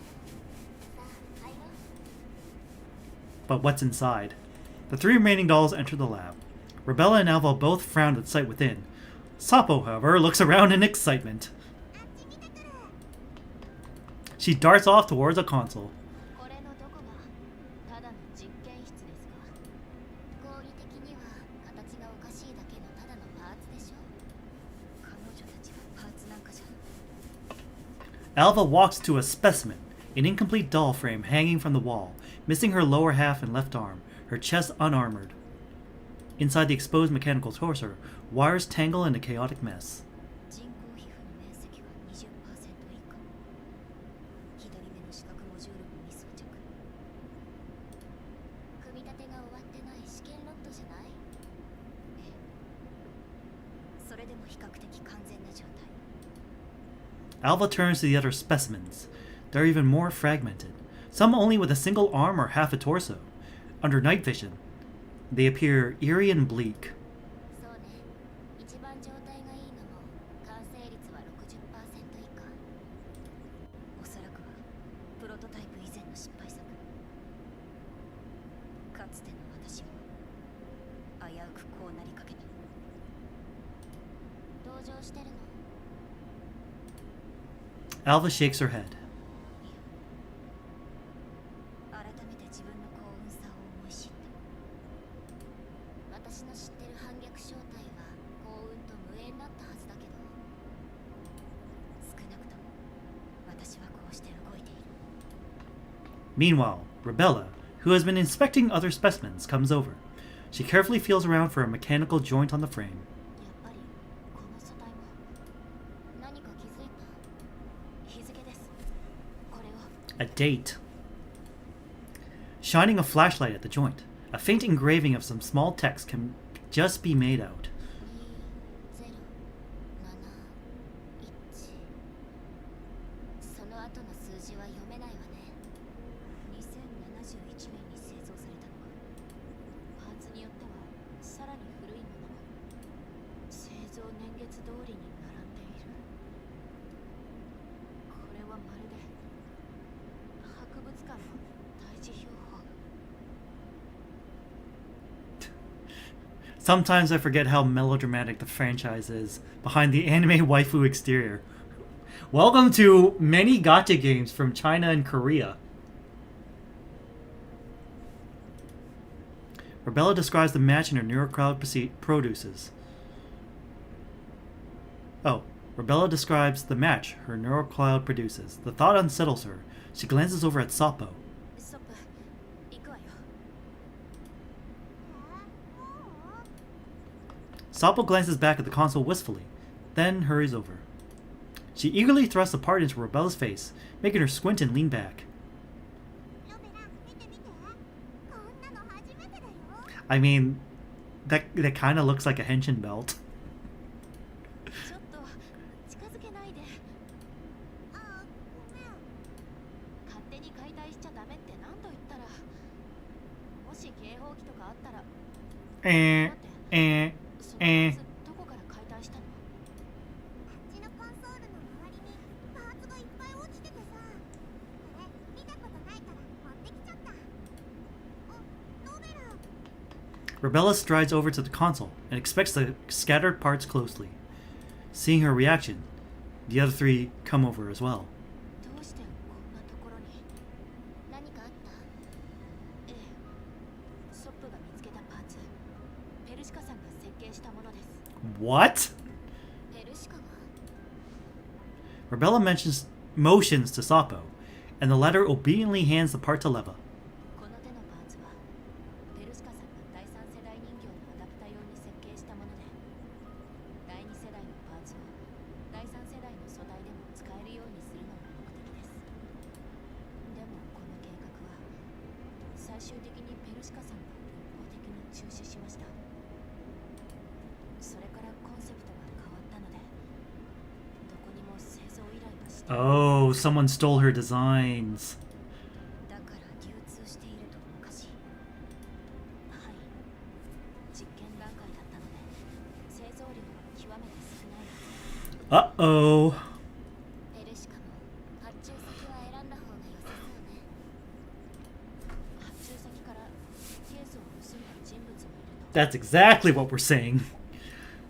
設計図、試作品、新製品、どれもあり得るわ。もしかしたら Leva's gaze sweeps across the incomplete frames in the lab. この施設の成り立ちと目的がペルシカの第三世代人形理論と深く関わってるかもね。今気づいたのですが、この施設に吊るされているすべての素体にこのアダプタが使われています。 Uh-oh. 下手したら改造に成功した第三世代人形はロベラだけじゃないかもね。私なんか成功例じゃ。少なくともペルシカさんにとっては。だから少し前レナに実験の協力をさせたんだ。何があったの？ Rebella avoids the question. どうでもいいことです。素体はすべてチェックしました。メンタルモジュールを搭載しているものはなく、ハックもできません。この部屋にはもう何もないでしょう。まあ少収穫はあったわ。ソップ、そのパーツ大事に持っててね。もちろん。 Sapo tucks the connector carefully into her pocket. さあ、調査を続けるわよ。 As the dolls leave the lab, the camera that Level had disabled slowly swivels, tracking their departure. Uh-oh. 言ったでしょ、私は一人で100人匹のエリート人形だって。 Uh-oh. Did we get caught?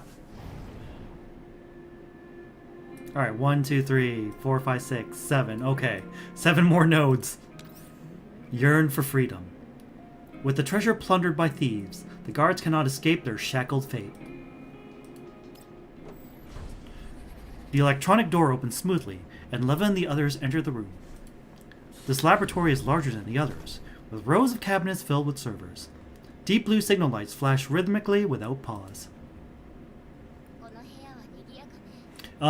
I see something hiding over in the shadows right over there. Yeah! Yeah! We fought that thing before in Gunsmoke. ジラードのサーバールーム。 We're in for a fight. ジラードの規模にしてはだいぶ小さいわね。きっと数あるサーバールームのうちの一つよ。でもこんなところに隠すなんて、中身はどんなものかしら。 What are they hiding? ジラードが隠そうとしている何かかもしれません。ハックしますか？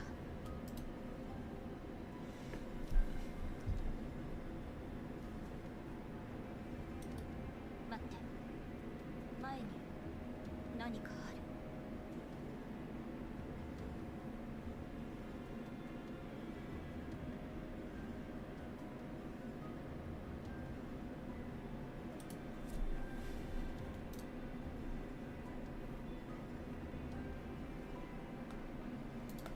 Prompted by Alva, the doll's director gazed down the row upon row of cabinets.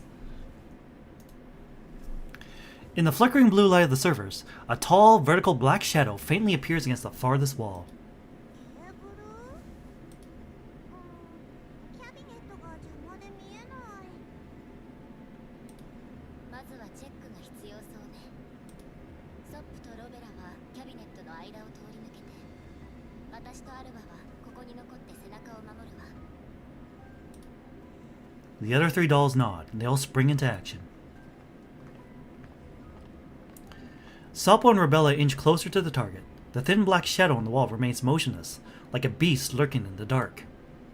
Slowly, the shadow becomes clear. It looks like an arm, but it's unnaturally long. Its narrow tip doesn't end in a hand, but in a sharp scythe. Rebella shoots Sapo a look, and the latter promptly darts out from behind the cabinets, raising her gun and aiming at the unknown object on the wall. なんなのさ、これ。 A strange doll hangs lifelessly against the wall. Aside from her already elongated limbs, multiple thin tendrils also extend from her back, almost like the appendages of an arthropod. The ends of the tendrils are either gun muzzles or scythes. Her head can just barely be distinguished, but no facial features were ever designed. A cold alloy plate covers her entire face. 変な構造。これ、人形って言えるの？ After observing the doll and confirming that it is powered down, Rebella relaxes slightly. リバとアルバを呼ぼう。 Having received Rebella's signal, Leva and Alva hurry over. とんでもないものを見つけちゃったわね。だから主席は殺されたんだ。こんなものはもう普通の機械とか民生用人形でごまかせるレベルじゃない。ジラードはこんなものを作ってたんですね。これはプロトタイプか。さっきの実験室にいたのは全て失敗作。彼女にも同じパーツが使われていたら、ジラードがペルチカさんの技術を盗んで第三世代人形の研究をしていたことがほぼ確実になります。 Rebella reaches toward the grotesque doll on the wall to investigate further, but Leva grabs her. どうしました？気をつけてね。途中まではよしとしても、ここに来てしているものに対してあまりにも不自然じゃない？その警戒心、賞賛に値しますわ。 Is that Dartur? Hearing the voice from the doorway, Leva and the others immediately switch to combat readiness and disperse behind nearby cabinets. The lights in the room come on all at once, the sudden glare briefly disrupting the doll's vision. When their visual modules stabilize, the one who just spoke is already standing in the middle of the aisle. 番犬のお出ましってことね。第三世代人形、ダーチューですわ。 Oh, she's back! Time to kick her ass again. She lifts her skirt with one hand and sinks into an elegant yet pompous curtsy. ごめんあそばせ。 Oh. ごめんあそばせ。 Oh, that's all she said. 第三世代人形。まさにご存知だとは。 As Darcher takes a step forward, the dolls raise their weapons at her. 動くな。 Darcher obediently sets her parasol down by her feet, raises both hands, and takes a step back. さあ緊張なさらないでくださいな。今はまだ戦う気がありませんの。そうでなければあなた方は今頃恐怖の渦に包まれていたことでしょう。そう手加減してくれてたんだ。でも不利なのは実はあなたの方だったりしてね。そうですわね。今の私に勝ち目はない。今あれがずっと言ってた強力な人形、全然強くないじゃん。気持ちよく戦えると思ってた。ここでカンタを交えるわけには参りませんわ。ここで？じゃあないの。場所変えたら私を倒せる。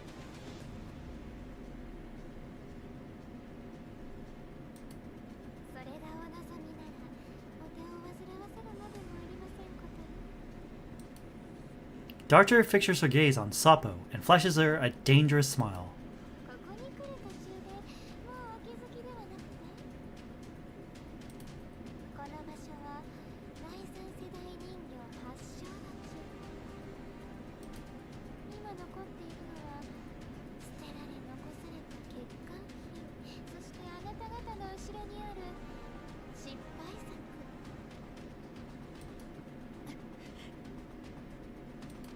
こんなのが第三世代人形のものか。意見が一致したようで何よりです。欠陥品から作られたものなど粗悪、醜く、愚劣、まるで作り主のよう。よっぽどジラードへの不満を募らせていたようで、力を欲しながらそれに怯える程度だ。作り主はジラードの人間に対して一切の話を禁ずる指令を書いた。このサーバールームも私たちにとって牢獄そのものです。愚かと思いませんこと。宝はすでに盗まれたというのに、それを守る番人は鎖につながれたまま。なんだかこっちもおちょくられた気分だけど、そっちがその気じゃなくて足の1本や2本持って帰るまで終わんないからね。待って。 Rebella presses Sapo's gun down, watching Darcher warily as she rambles on heedlessly. 今言ったことがもし事実なら、ここにいる限り私たちを攻撃することはできない。なのに教えたということは、それだけ足止めする自信があるってこと。 Darcher claps her hands happily. 脅威の存在として第二世代人形だとシガにもかけておりませんでしたが、あなたとあの人形チームの会長は私に深い印象を与えましたわ。これまでの無礼終わりいたしましょう。 Disregarding the threat, Darcher takes a step back and curtsies again. With her head bowed, her expression is obscured. ただあなたがあの隊長と同じ強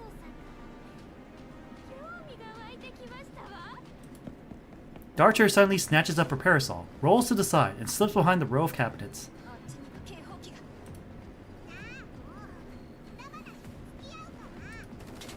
Sapo sprints towards the aisle where Darcher has vanished and raises her gun without hesitation. 待って A burst of bullets slams into the servers Darcher is using as cover. Sparks erupt in the room, and the servers buzz angrily. そ下がってアルバと実験室の入り口に行ってダーチュアを牽制指示があるまで撃たないで先ほど Darcher's voice sounds eerily distorted. She slowly steps out from cover and curtsies once more towards Leva.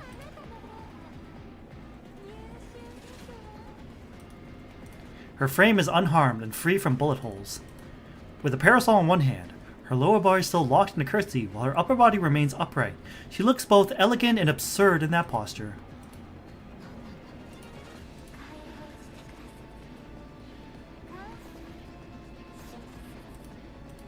The server Sapo shot crackles behind Darcher, making her voice sound broken.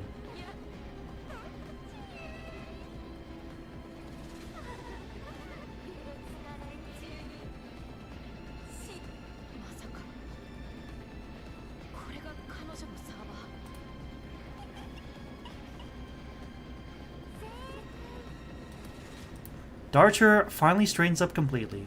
Her hand turns at an unnatural angle towards Alva, who has reached the entrance, but her eyes are not focused on Alva.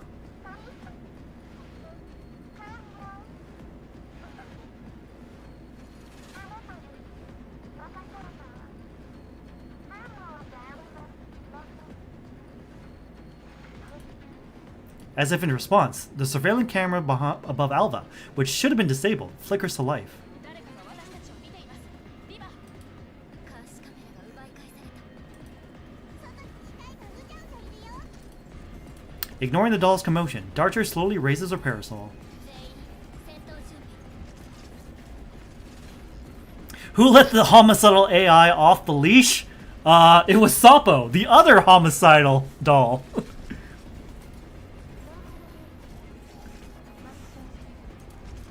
Seemingly oblivious to the doll's incoming attack, Darcher lowers her eyes and smiles faintly as she strokes the shaft of her parasol. Suddenly, her smile twists into a horrific grimace, and what she does next leaves the doll stunned. Darcher drives this parasol hard into her own core.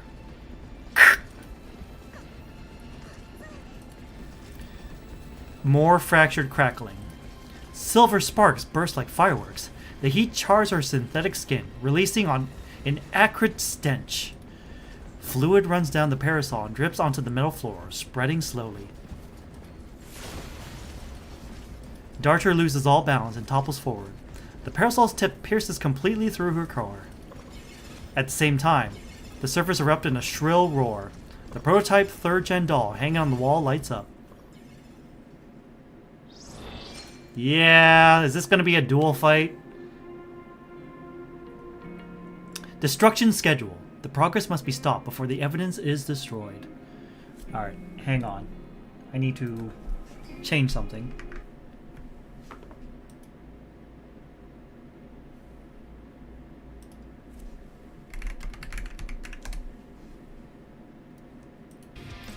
Alright, we're back. We're back. The servers keep howling. Darcher's actions are beyond comprehension. The chaos before them leaves the dolls unable to calculate any reasonable outcome. リバサーバーのデータが消え始めてますジラードが証拠隠滅を私が電子制で止めるからロベラは2人と一緒に巡回ロボットの対処をやり方もタイミングも任せれば了解 Stroking shafts, yeah. I guess Darcher is really into foreplay, huh? Alright. Combat doll. Start! Eliminate all enemies. I can do that. これでどうかなこれでどうかな Wow. Easy. Easy. This is a little too easy. I love electricity.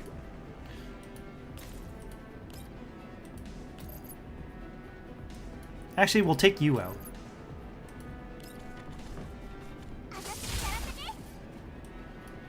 Alright, well then we'll do this. Take 3 you out.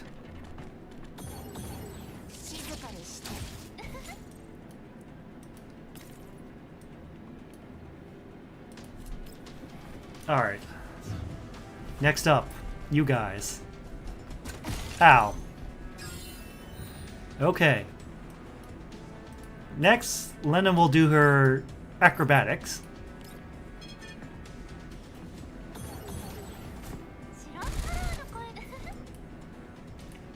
Nope, can't reach. This can reach, though.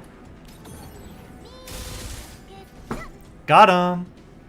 After taking down the system defense automaton, Leva quickly hides behind a block of virtual data. Leva's neural cloud calculations gradually output several results as she observes the level 2 space.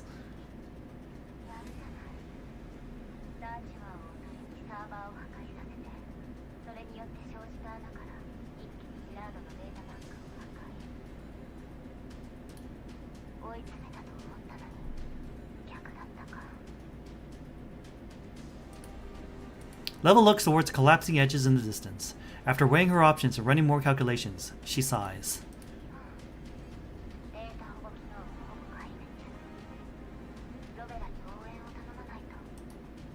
Leva prepares to cut her connection to level 2.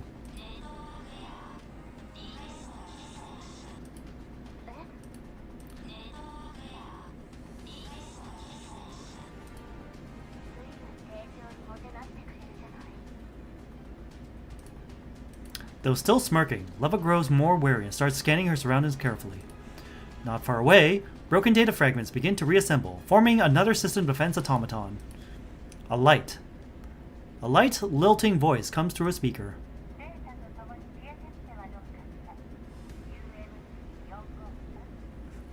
Yongone, Yongone.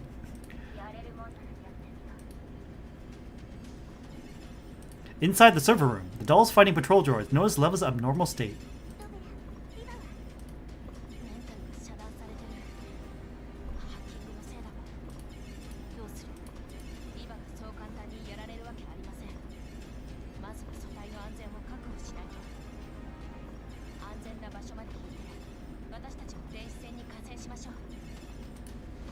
Rebella props up Leva's unresponsive frame and quickly takes cover behind another obstacle.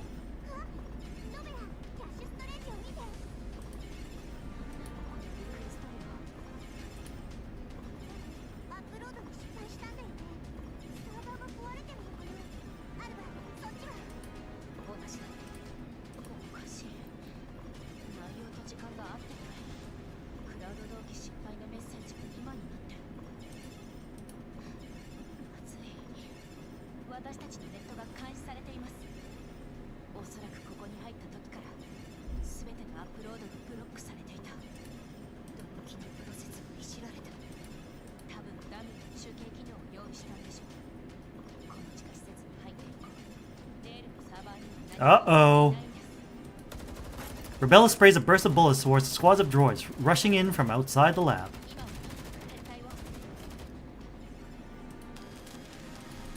A piercing wail interrupts the doll's fight with the automatons. The massive electromagnetic interference throws the dolls off balance, forcing them down to one knee. Rebella fights through the dizziness and looks towards the source of the sound.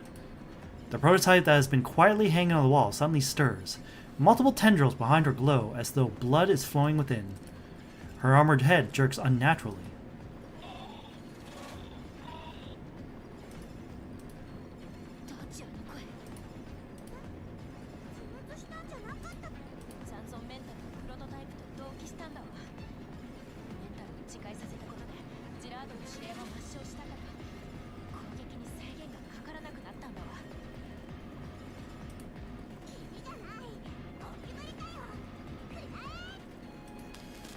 The shrill wail sounds again. Sapo's movement is disrupted before she can act.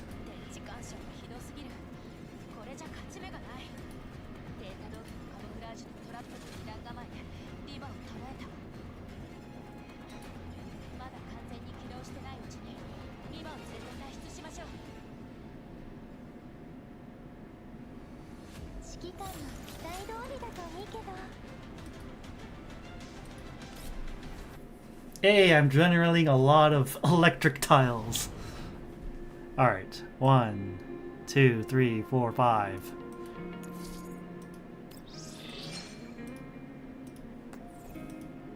Breaking out. Stay calm as you face the oncoming battle. Pretty straightforward, huh?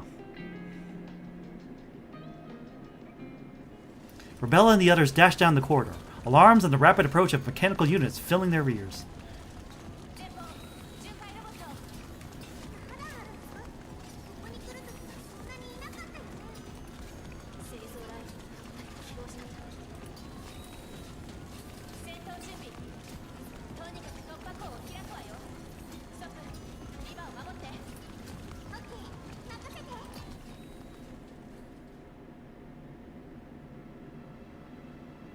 Break through.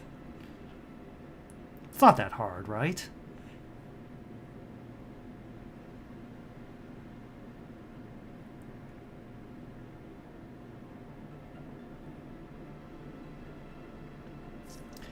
Ready for breakout. I'll leave Leva in your hands, Sop. Evacuate everyone. Everyone. Everyone. All right.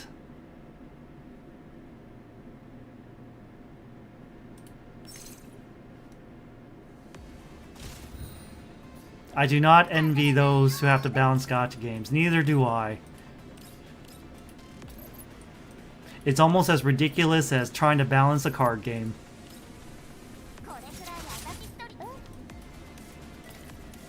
Alright. Let's just throw up the shield. We're not even gonna bother with, like, laying down turrets. It's kind of pointless at this point.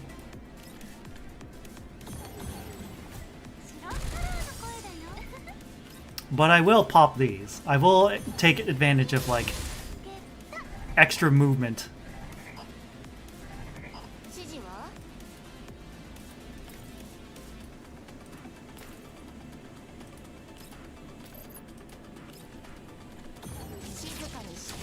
Bye.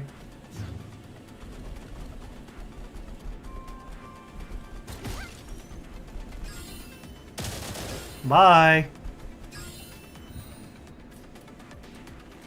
Normally I wouldn't be this reckless, but this is more fun.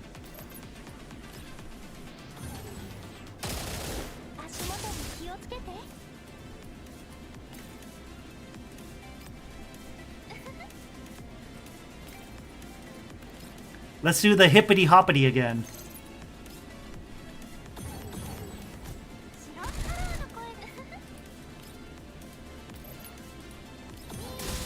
Hippity hoppity, your turn is now my property.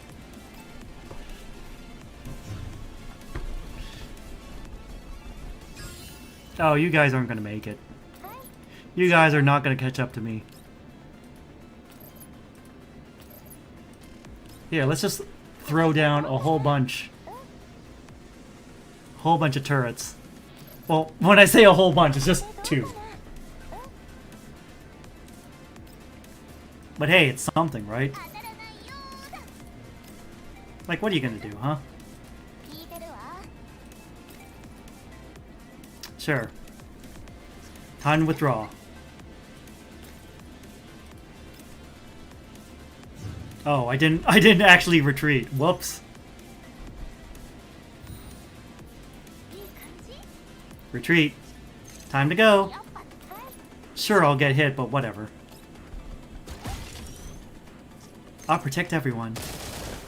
Get out of here. Her turrets stay, even though Andorus retreats.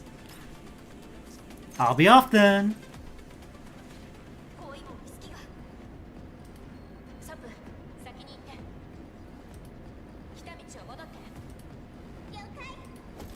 Sapo charges through the gap with Leva on her back, not forgetting to stomp hard on small droid that's fallen to the floor.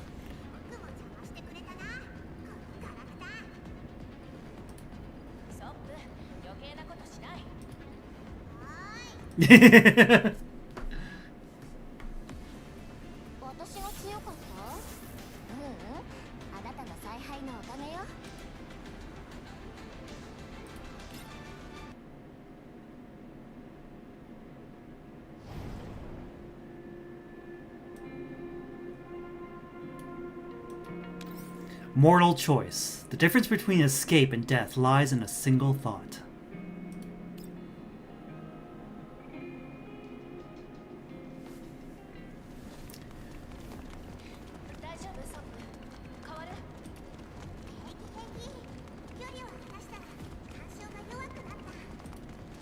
Sapo would just Leva's frame on her back.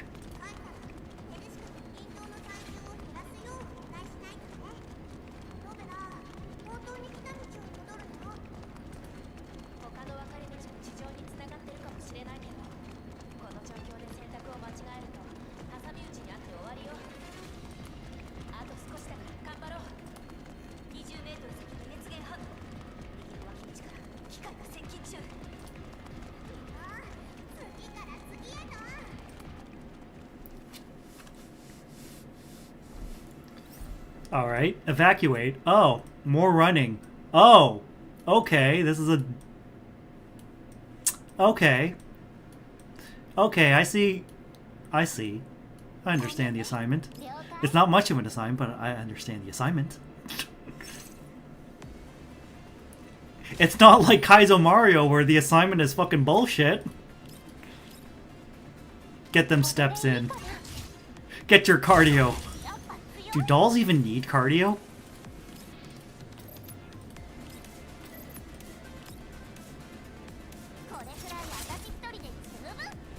Bye-bye.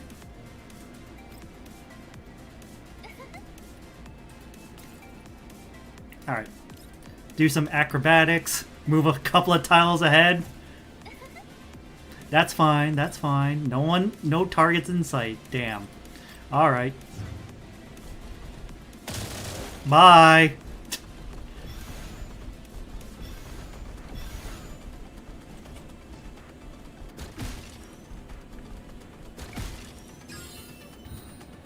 Alright. Boom. You're both dead. Alright. No. Let's see. Who can we target? Who can we target?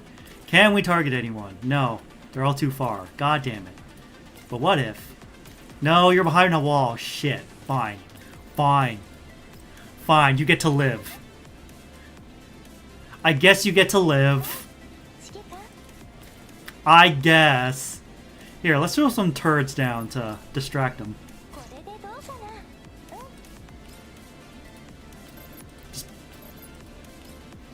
Like, what do you think you're doing? Alright. Then Leva goes over here.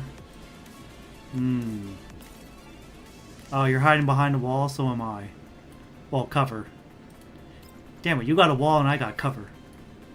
Alright. See? Watch. Extra steps? Extra steps.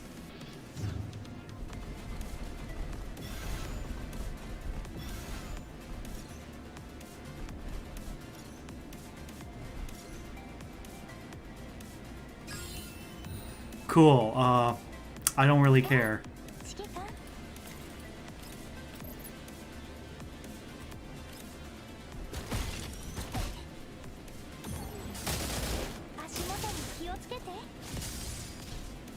Yeah, see?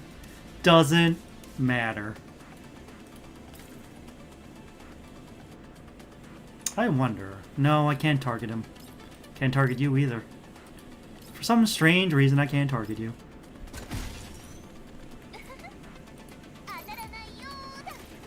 Bye. Bye.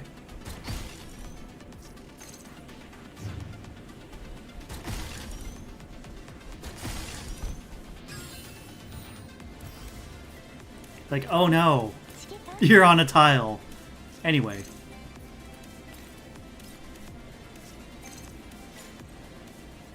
Rebellious group keeps fighting the armed droids in pursuit.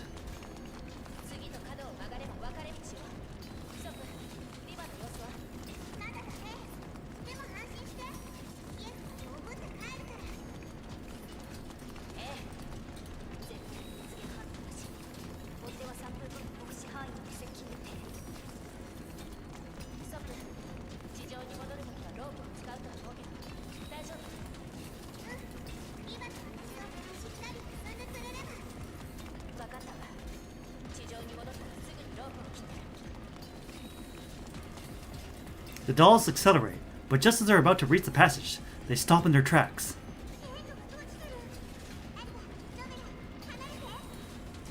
The once wide passage is now a wall of steel. Sapo immediately raises her gun and fires at the gate. The bullets leave only shallow marks.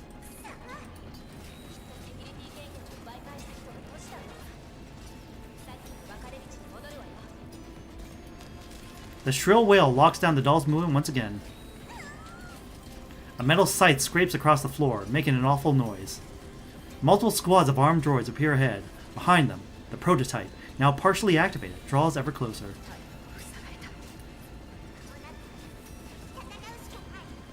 She is beaming at the opportunity. Sapo props level up against the security gate. She grimaces as she resists the prototype's interference. Her gun-wielding hand trembles faintly.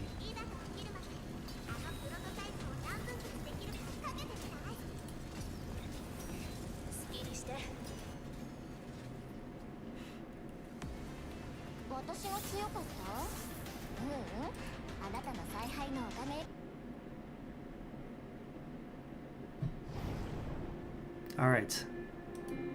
Yep, there it is. Chaos, a monstrosity of steel and weaponry. This third-gen doll prototype was developed by an anonymous underground lab.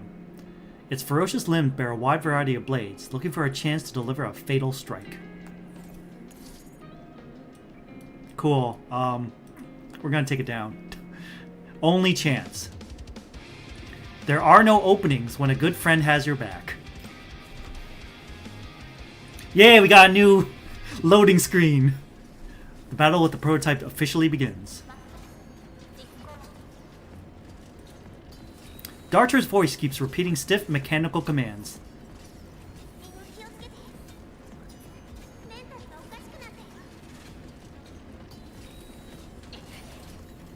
Alva bends back just in time to avoid the prototype's sharp scythe. Missing her mark, the prototype jerks her arm back, leaving a jagged scar across the metal wall.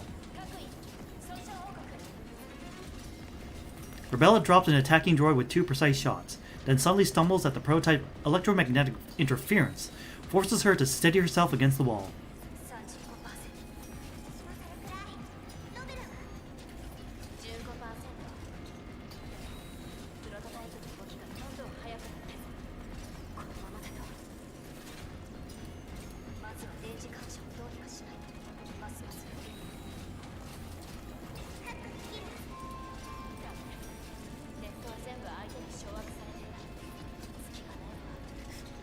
Oh no, the combat robots have to fight. Anyway. The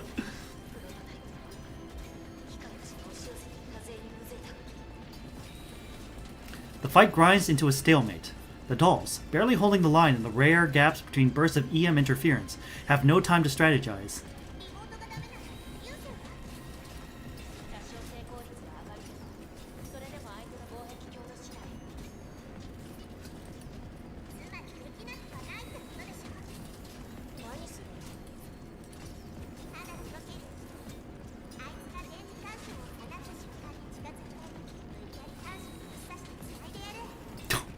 Ooh, a daring plan. Let's see if it pays off.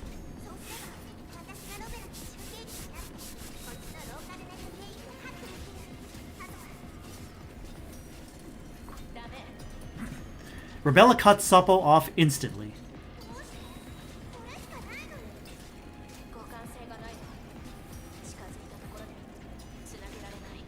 But don't you remember the connector in her pocket?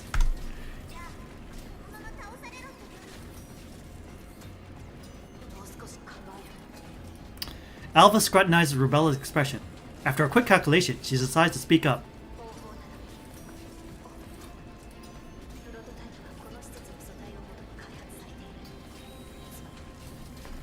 Yeah! See, I called it!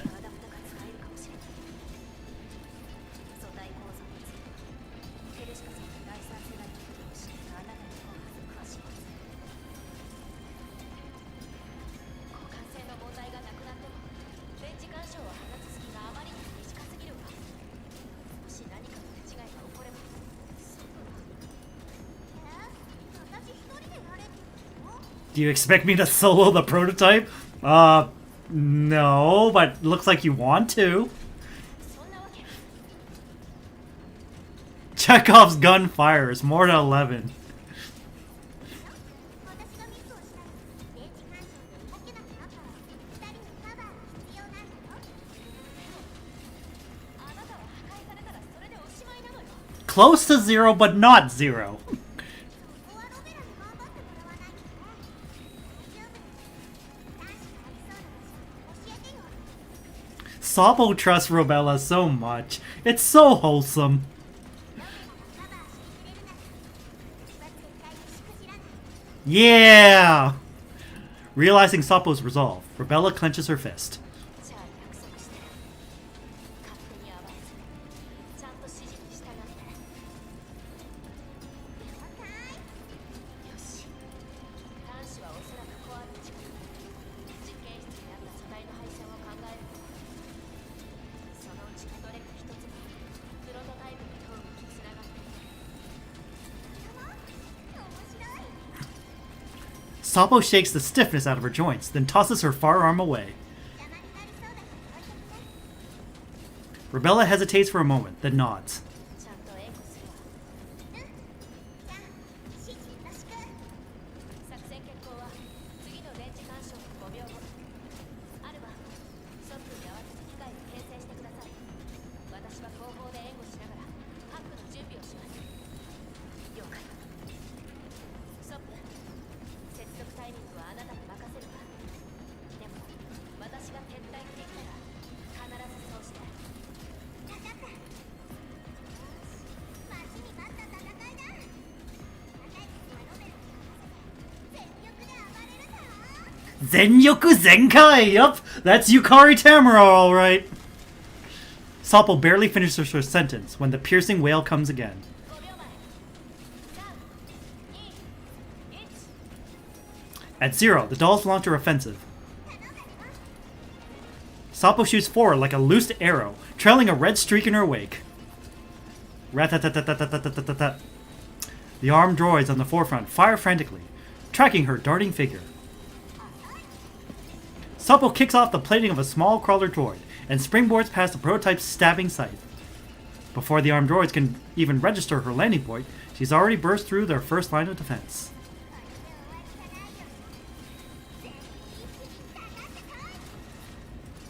Soppo rips across the battlefield like a thunderbolt, smashing droids left and right, her grin growing more and more maniacal. アルバ援護をお願いします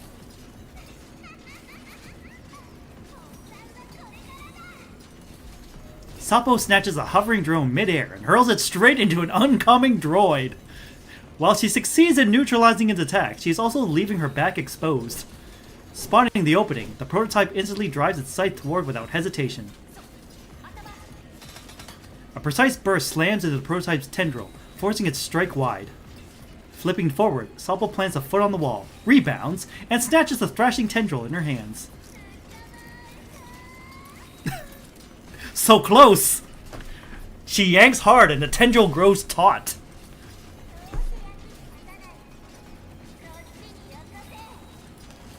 She's about to rip it free when a new pulse of interference tears through her, forcing her to let go with a hiss. ストップ指示を聞いて The burst of interference and rebellious shout jars Soppo back to her senses. She sticks her tongue out sheepishly. Wow, she apologized! With Rebella and Alva covering her anew, Soppo finally closes in on the prototype. All the lights along the prototype's tendrils blaze red. They whip and lash to drive Soppo back. But Soppo charges ahead without slowing down. Rebella's and Alva's gunfire carves open a path for her. Through the hail of bullets, Soppo leaps again and scrambles onto the prototype's back. She ignores the droids swarming after her, seizes the prototype's jaw, and wrenches hard. She tears the armor off the prototype's head in one brutal motion. The exposed port gleams in the open. Without a second thought, Soppo slams the connector in and links directly into the prototype. ハック開始 「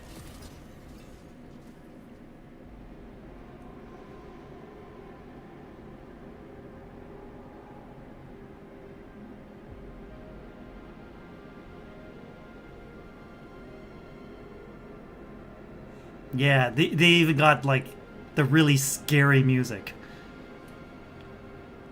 Let's see. Uh-huh, you go there. グッと終わらせちゃうよ。 You go there, you go there. Alright.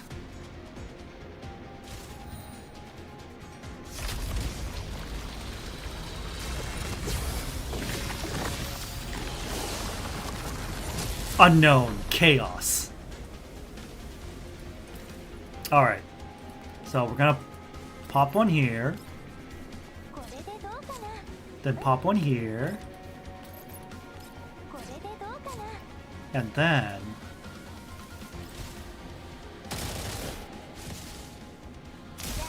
Wow! She got yeeted by Leva!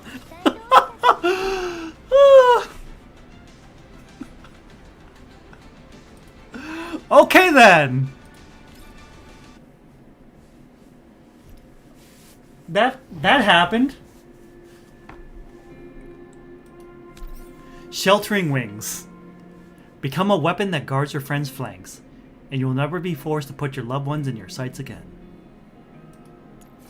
Absolute reason. One must rationally weigh costs and benefits to achieve ultimate victory.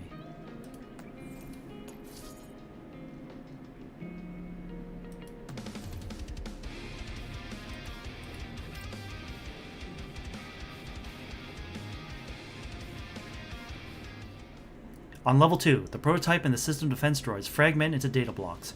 Rebella successfully blocks the prototype's electromagnetic interference function. To prevent ending up like Leva, she doesn't go deeper in and promptly exits level 2 instead. 電池干渉機能停止。ストップ。防御に回って。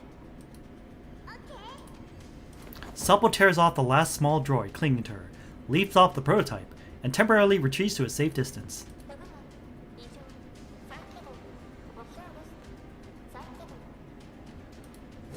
The prototype keeps trying to reboot. Falling into disarray, she thrashes her many tendrils widely, slicing apart the armed automatons that were attacking in coordination with her. 混乱してるぞ。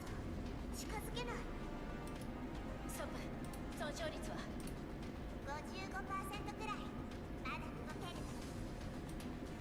Supple gives a thumbs up, her other hand clutching dearly the trophy she had just ripped off the prototype. Alva tosses Supple the firearm she's dropped. 混乱状態は長く持たないわ。今のうちに。 The dolls quickly shift formation while the prototype systems finally stabilize. 単勝もできない抹殺だって。 Supple racks a slide down on her gun. 仲間と一緒に眠るがいい。 Alva silently reloads her magazine. 今度こそ倒せ。偽物。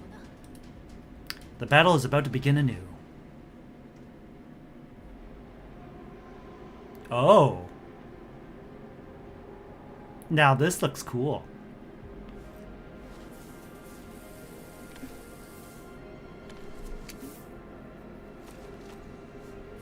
You think you can hold me here? Think again. Let's end this game of cat and mouse here. Withstand the boss's attack. Are we supposed to retreat? Or... I don't know. What if I just kill her? I think I'm just gonna kill her.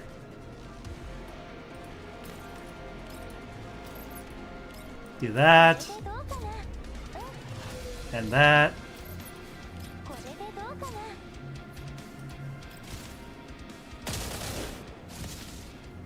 じゃあね。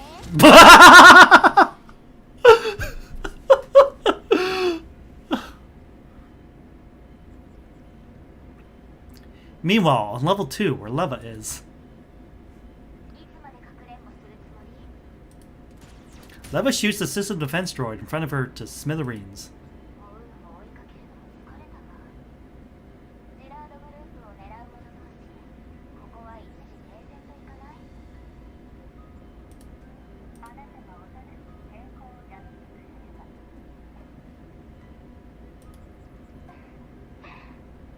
早くも交渉決裂ね。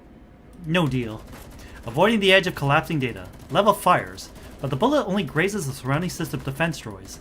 セクスタンスを主席に仕立て上げたと思ったら今度はジラードを攻撃するなんて随分複雑な事情を抱えてるわね。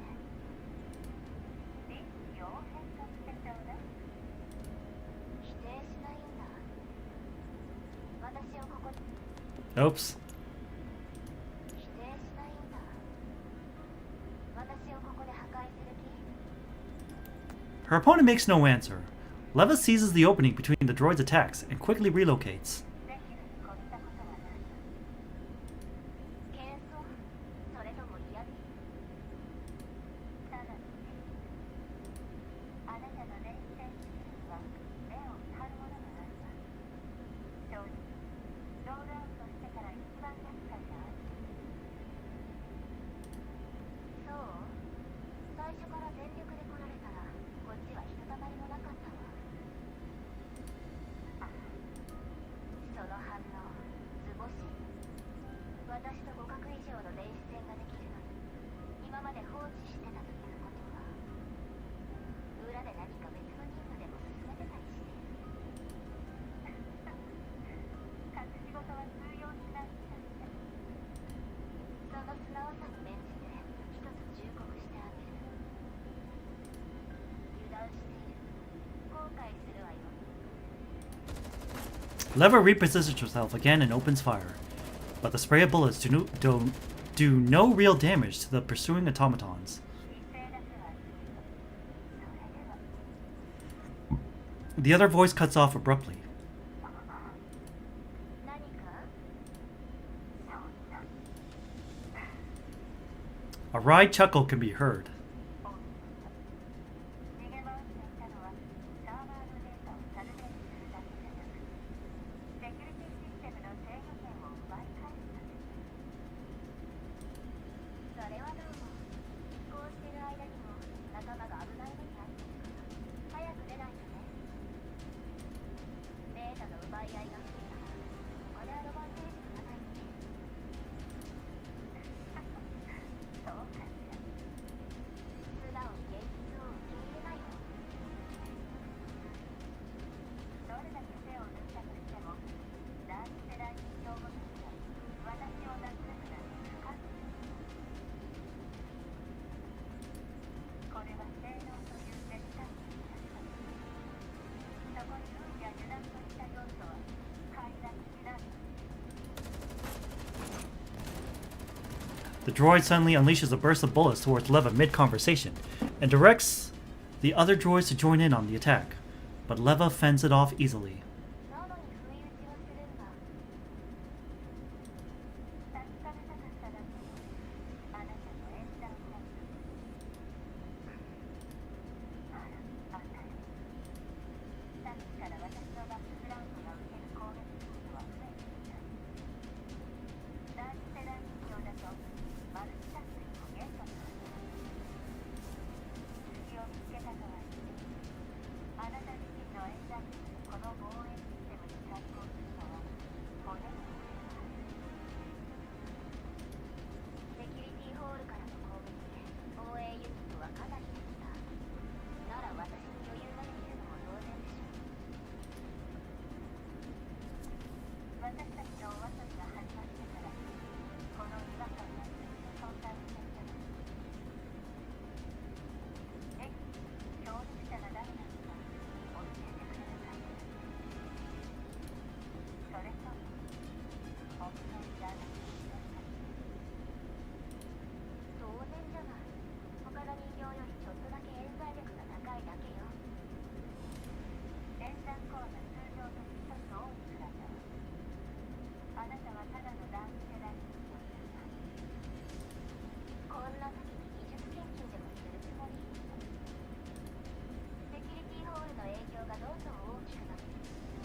のメンタルログはいずれあなたたちを倒す切り札となる。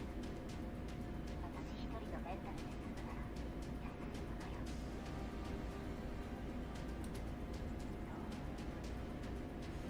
じゃあお望み通りにしてやるね。 The defense droid before her shatters into data, and the unknown voice vanishes. Alarms start blaring all over Level 2. Under enemy command, the security system escalates to maximum alert. Countless defense droids close in from all directions. そうこなくっちゃ。久々に本当に出しちゃおうかな。 Leva looks at her right hand at the UMP-45 submachine gun in her grip. This gun has been with her through the years, brought her victory, and witnessed her shame and despair. Now she believes it has become the wings that shield her comrades. Never again the cold weapon forced to aim at those who mattered. 力を貸して頑張れ。 Rebella's team is still fighting the prototype. Even without electromagnetic interference, the prototype still carves clear gashes into their frames. After a brutal struggle, the three dolls have managed to cut off 3 of its tendrils. ロベラ、私たちの戦い方弱みを見破られてる。 Rebella glances towards Leva, who is still utterly motionless. Only the blinking light in her visual module shows that her neurocloud is still running. バッテリーが底をつき、防御を捨てて一か八かの攻勢に出るしか。 Sapo gets struck by a tendril and slams into the wall. ロベラ、決断を。 Rebella rapidly runs calculations, searching for another way out. But every result points to abandoning Leva to save the 3. あるのが言う通りよ。 A familiar voice pipes up from behind. Leva gives Sapo a little wave. Seeing her finally extricated from level 2, Rebella exhales in relief. 遅いですよ。無理言わないで。セキュリティシステムの権限もついでに奪い返しておいたわ。さあ、行きましょう。 Under her command, the closed gate slowly rises. The dolls waste no time in retreating under Leva's direction. Lagging behind, Leva's steps falter slightly. どうしました？セカンダリレベルから脱出するのに。私の手を掴んで。私も手伝うよ。ありがとう。メンタルが少し損傷したから、しばらく指揮権は異常しないで。はい。 Sapo and Rebella quickly lift Leva by her arms, while Alpha slows down to cover her rear. She keeps firing, trying to hold off the prototype. この脇道を進めばエレベーターよ。 Dodging the prototype strikes, the dolls sprint toward the elevator. But the prototype, hot on their heels, suddenly halts. Her signal lights flicker. Her head twists stiffly, as if in hesitation. 彼女たちを捕らえられたとしたのは何？目的は一応達成する。あるメンタルのバックアップはちゃんとしておいてある。だ最後まで協力を。抹殺、重視。自爆タイム前、退 Damn. 出。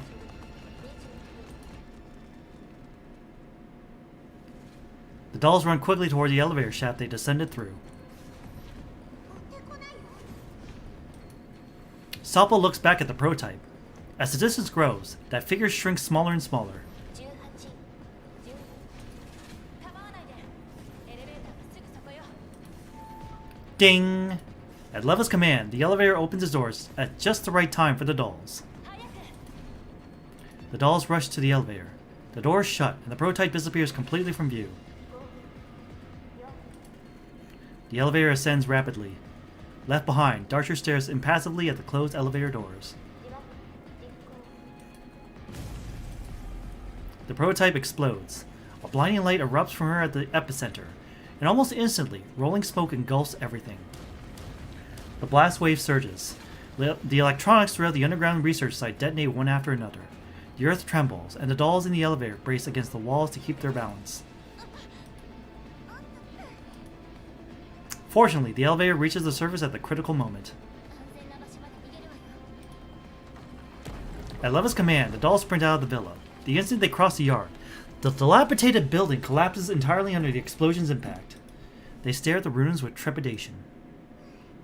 危なかった。あとちょっとで生き埋めだったよ。 Leva turns around. Her expression darkens as she looks toward the satellite city in the distance.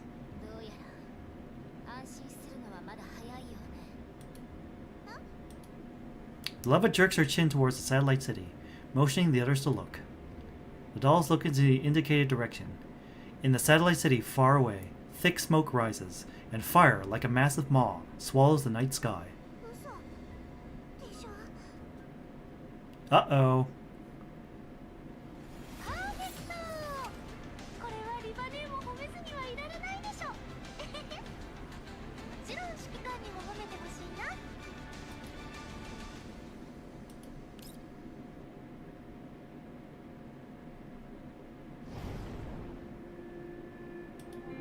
Strife and confusion. Let the burning flame consume it all. Sitting on the sofa, Cocoon replays the combat record from the underground lab once more. 面白い。どこかでまた接触したいものだわ。次のお茶会はいつにしようかしら。 Gerard's server data finishes syncing. Cocoon opens several files on the research and development of third-gen dolls. She reads through the files quickly, her expressions shifting from time to time. 元グリフィンの人形か。第二世代に興味深い。 She closes the files, then raises her head toward the mysterious man watching the distant fire. ラーチュアのおかげでいいデータが集まりまし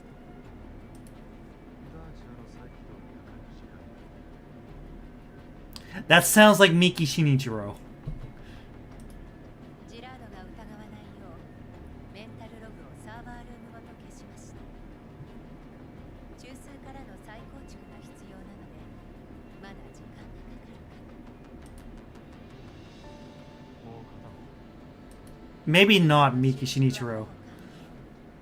メンタルの改造も順調です。ただ素体の損傷が激しくメンタルログの完全復元には至りませんでした。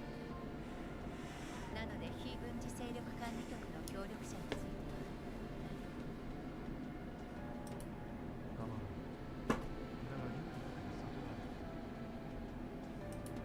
ご安心ください。ジラードグループにとって彼女は新型第三世代人形のプロトタイプ。メンタルの改造は通常業務の範疇です。それに閣下の工作でリューリック議員はしばらくそれどころではないでしょう。そうだ。彼女とダーチュアの改造を急ぐのに役に立つかもしれない。 Yeah, that's definitely not Miki Shinichiro. お前の制限も解除されたのか。ええ、おかげさまで。それが何か。あれの返答が来るまでお前の痕跡を消すことを忘れるな。今はジラードと表のやり合うことじゃ。かしこまりました。 Cocoon gazes demurely at the man's back. なんだ。いえ、閣下の決断力と胆力に感心していただけです。本来なら史跡に情報を流し、彼を利用するはずでした。あの施設を特定はしたものの、惜しくもミス。残念です。彼があまりにも遅くあの状況で史跡をかばい続ければリューリックに目の前で死ぬ。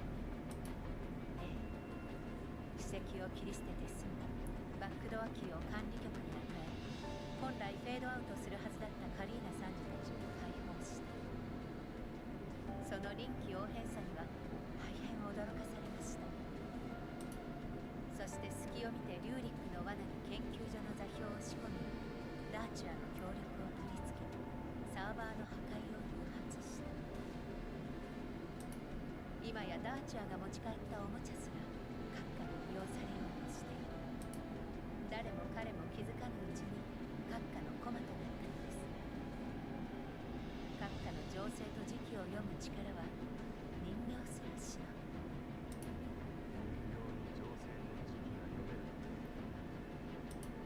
閣下はそう思いません。 The mysterious man glances coldly at Cocoon through the window's reflection, then turns his gaze back to the distant orange-red glow.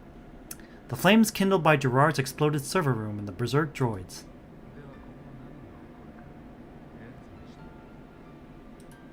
ジラードグループの地下サーバールームが破られた勢いで、私は他の場所にあるサーバーを一斉にハックします。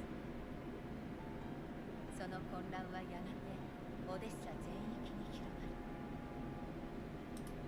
オデッサに配置されたジラードの機械が相次いで暴走し、造物主たるジラードに反旗を翻す。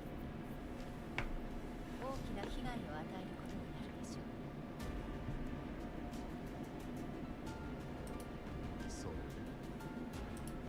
ジラードがうまく対処すれば、オデッサに起きる地位は揺るがぬまま。けれど株価は下落し、機械がもたらした被害の賠償と資金繰りが困難になります。それでもあれの助けがあれば、リューリック議員はわずかな票を失うだけで首席代理への当選はほぼ確実。子守歌計画もよどみなく進みます。しかし市場価値の下落とジラードが犯した失態により、あれのジラードに対する評価は低下します。そしてそれが閣下の待ち望む機会。 Seeing the man's indifferent silence, Cocoon's smile deepens. 閣下の読みとは違うようですね。お前が荒野に出たのは表面的なデータだけだ。リューリックとアレンオデッサ市民の過小評。そうかもしれません。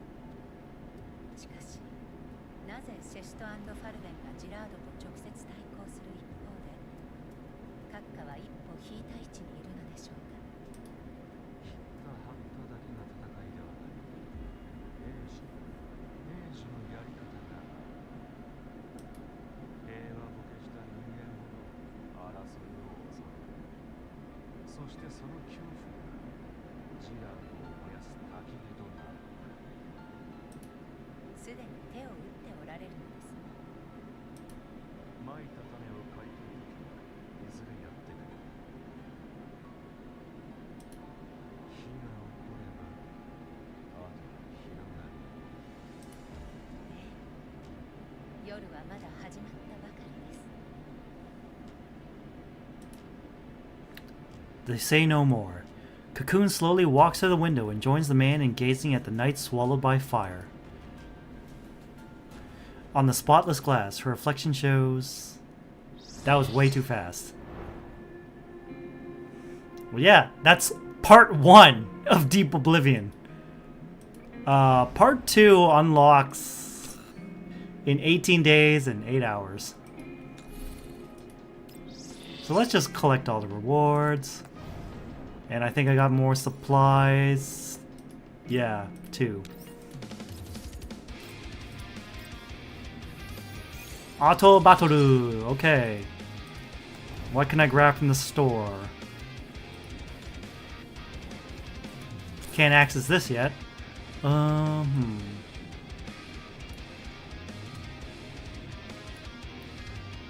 Sure, let's grab that.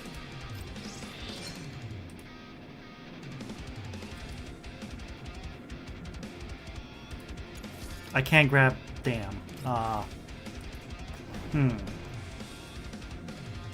Yeah, there's Lena, Sapo... I think that's Alva. Rebella...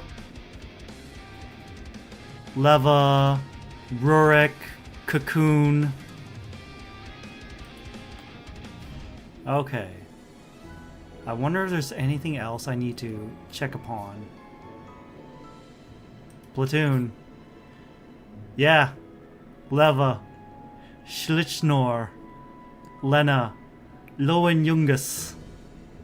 Let's see.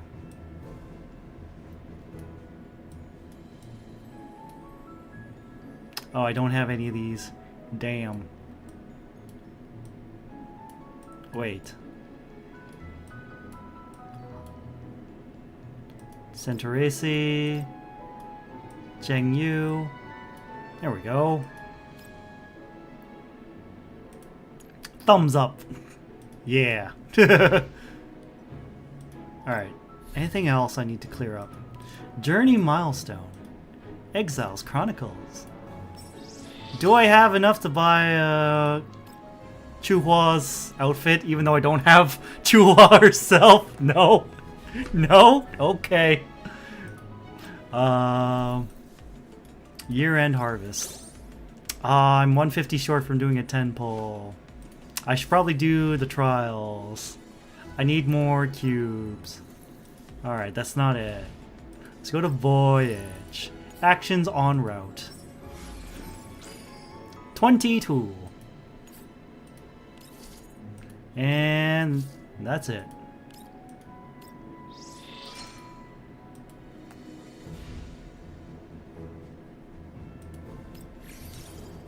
God, so many things. So many things. Let me see. Proceed to acquire. 233. Okay, well. Still don't want to pay that much. Anyways, what else can we do? What else can we do in the meantime? Alright, we can continue artifact recovery. Continue? Yes. I was doing this in the meantime while stream was setting up. I'm like, let's try to clear this much as possible. Alright. Now here's a really cracked... I don't know if Leva and Lena are available in this yet. Boom. Zheng Yu just wipes everyone out. Here, just punch. Wow, that's still not enough to kill you. That's legitimately surprising.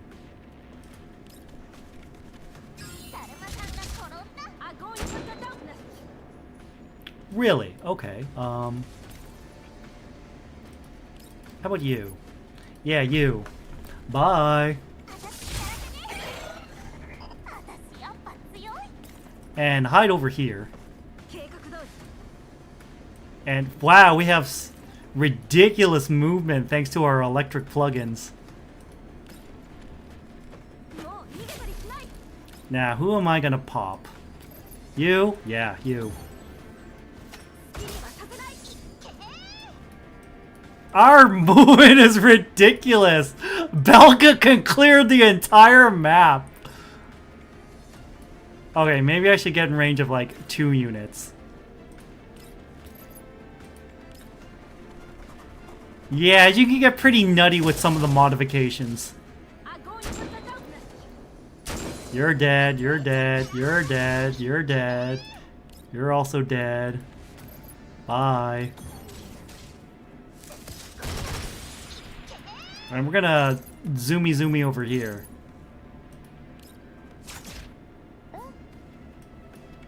And then we're gonna go over here and drop some turrets over here.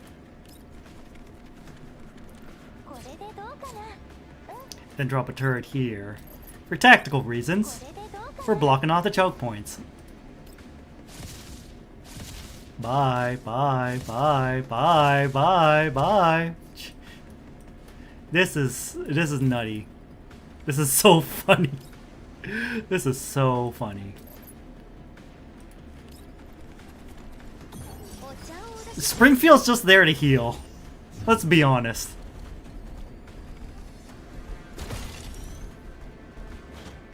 Oh, how dare you taunt Andorus.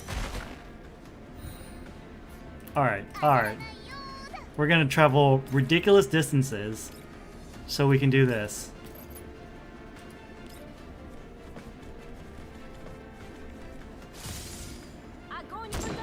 Bye. Bye. Bye. Bye. Bye. Jeez.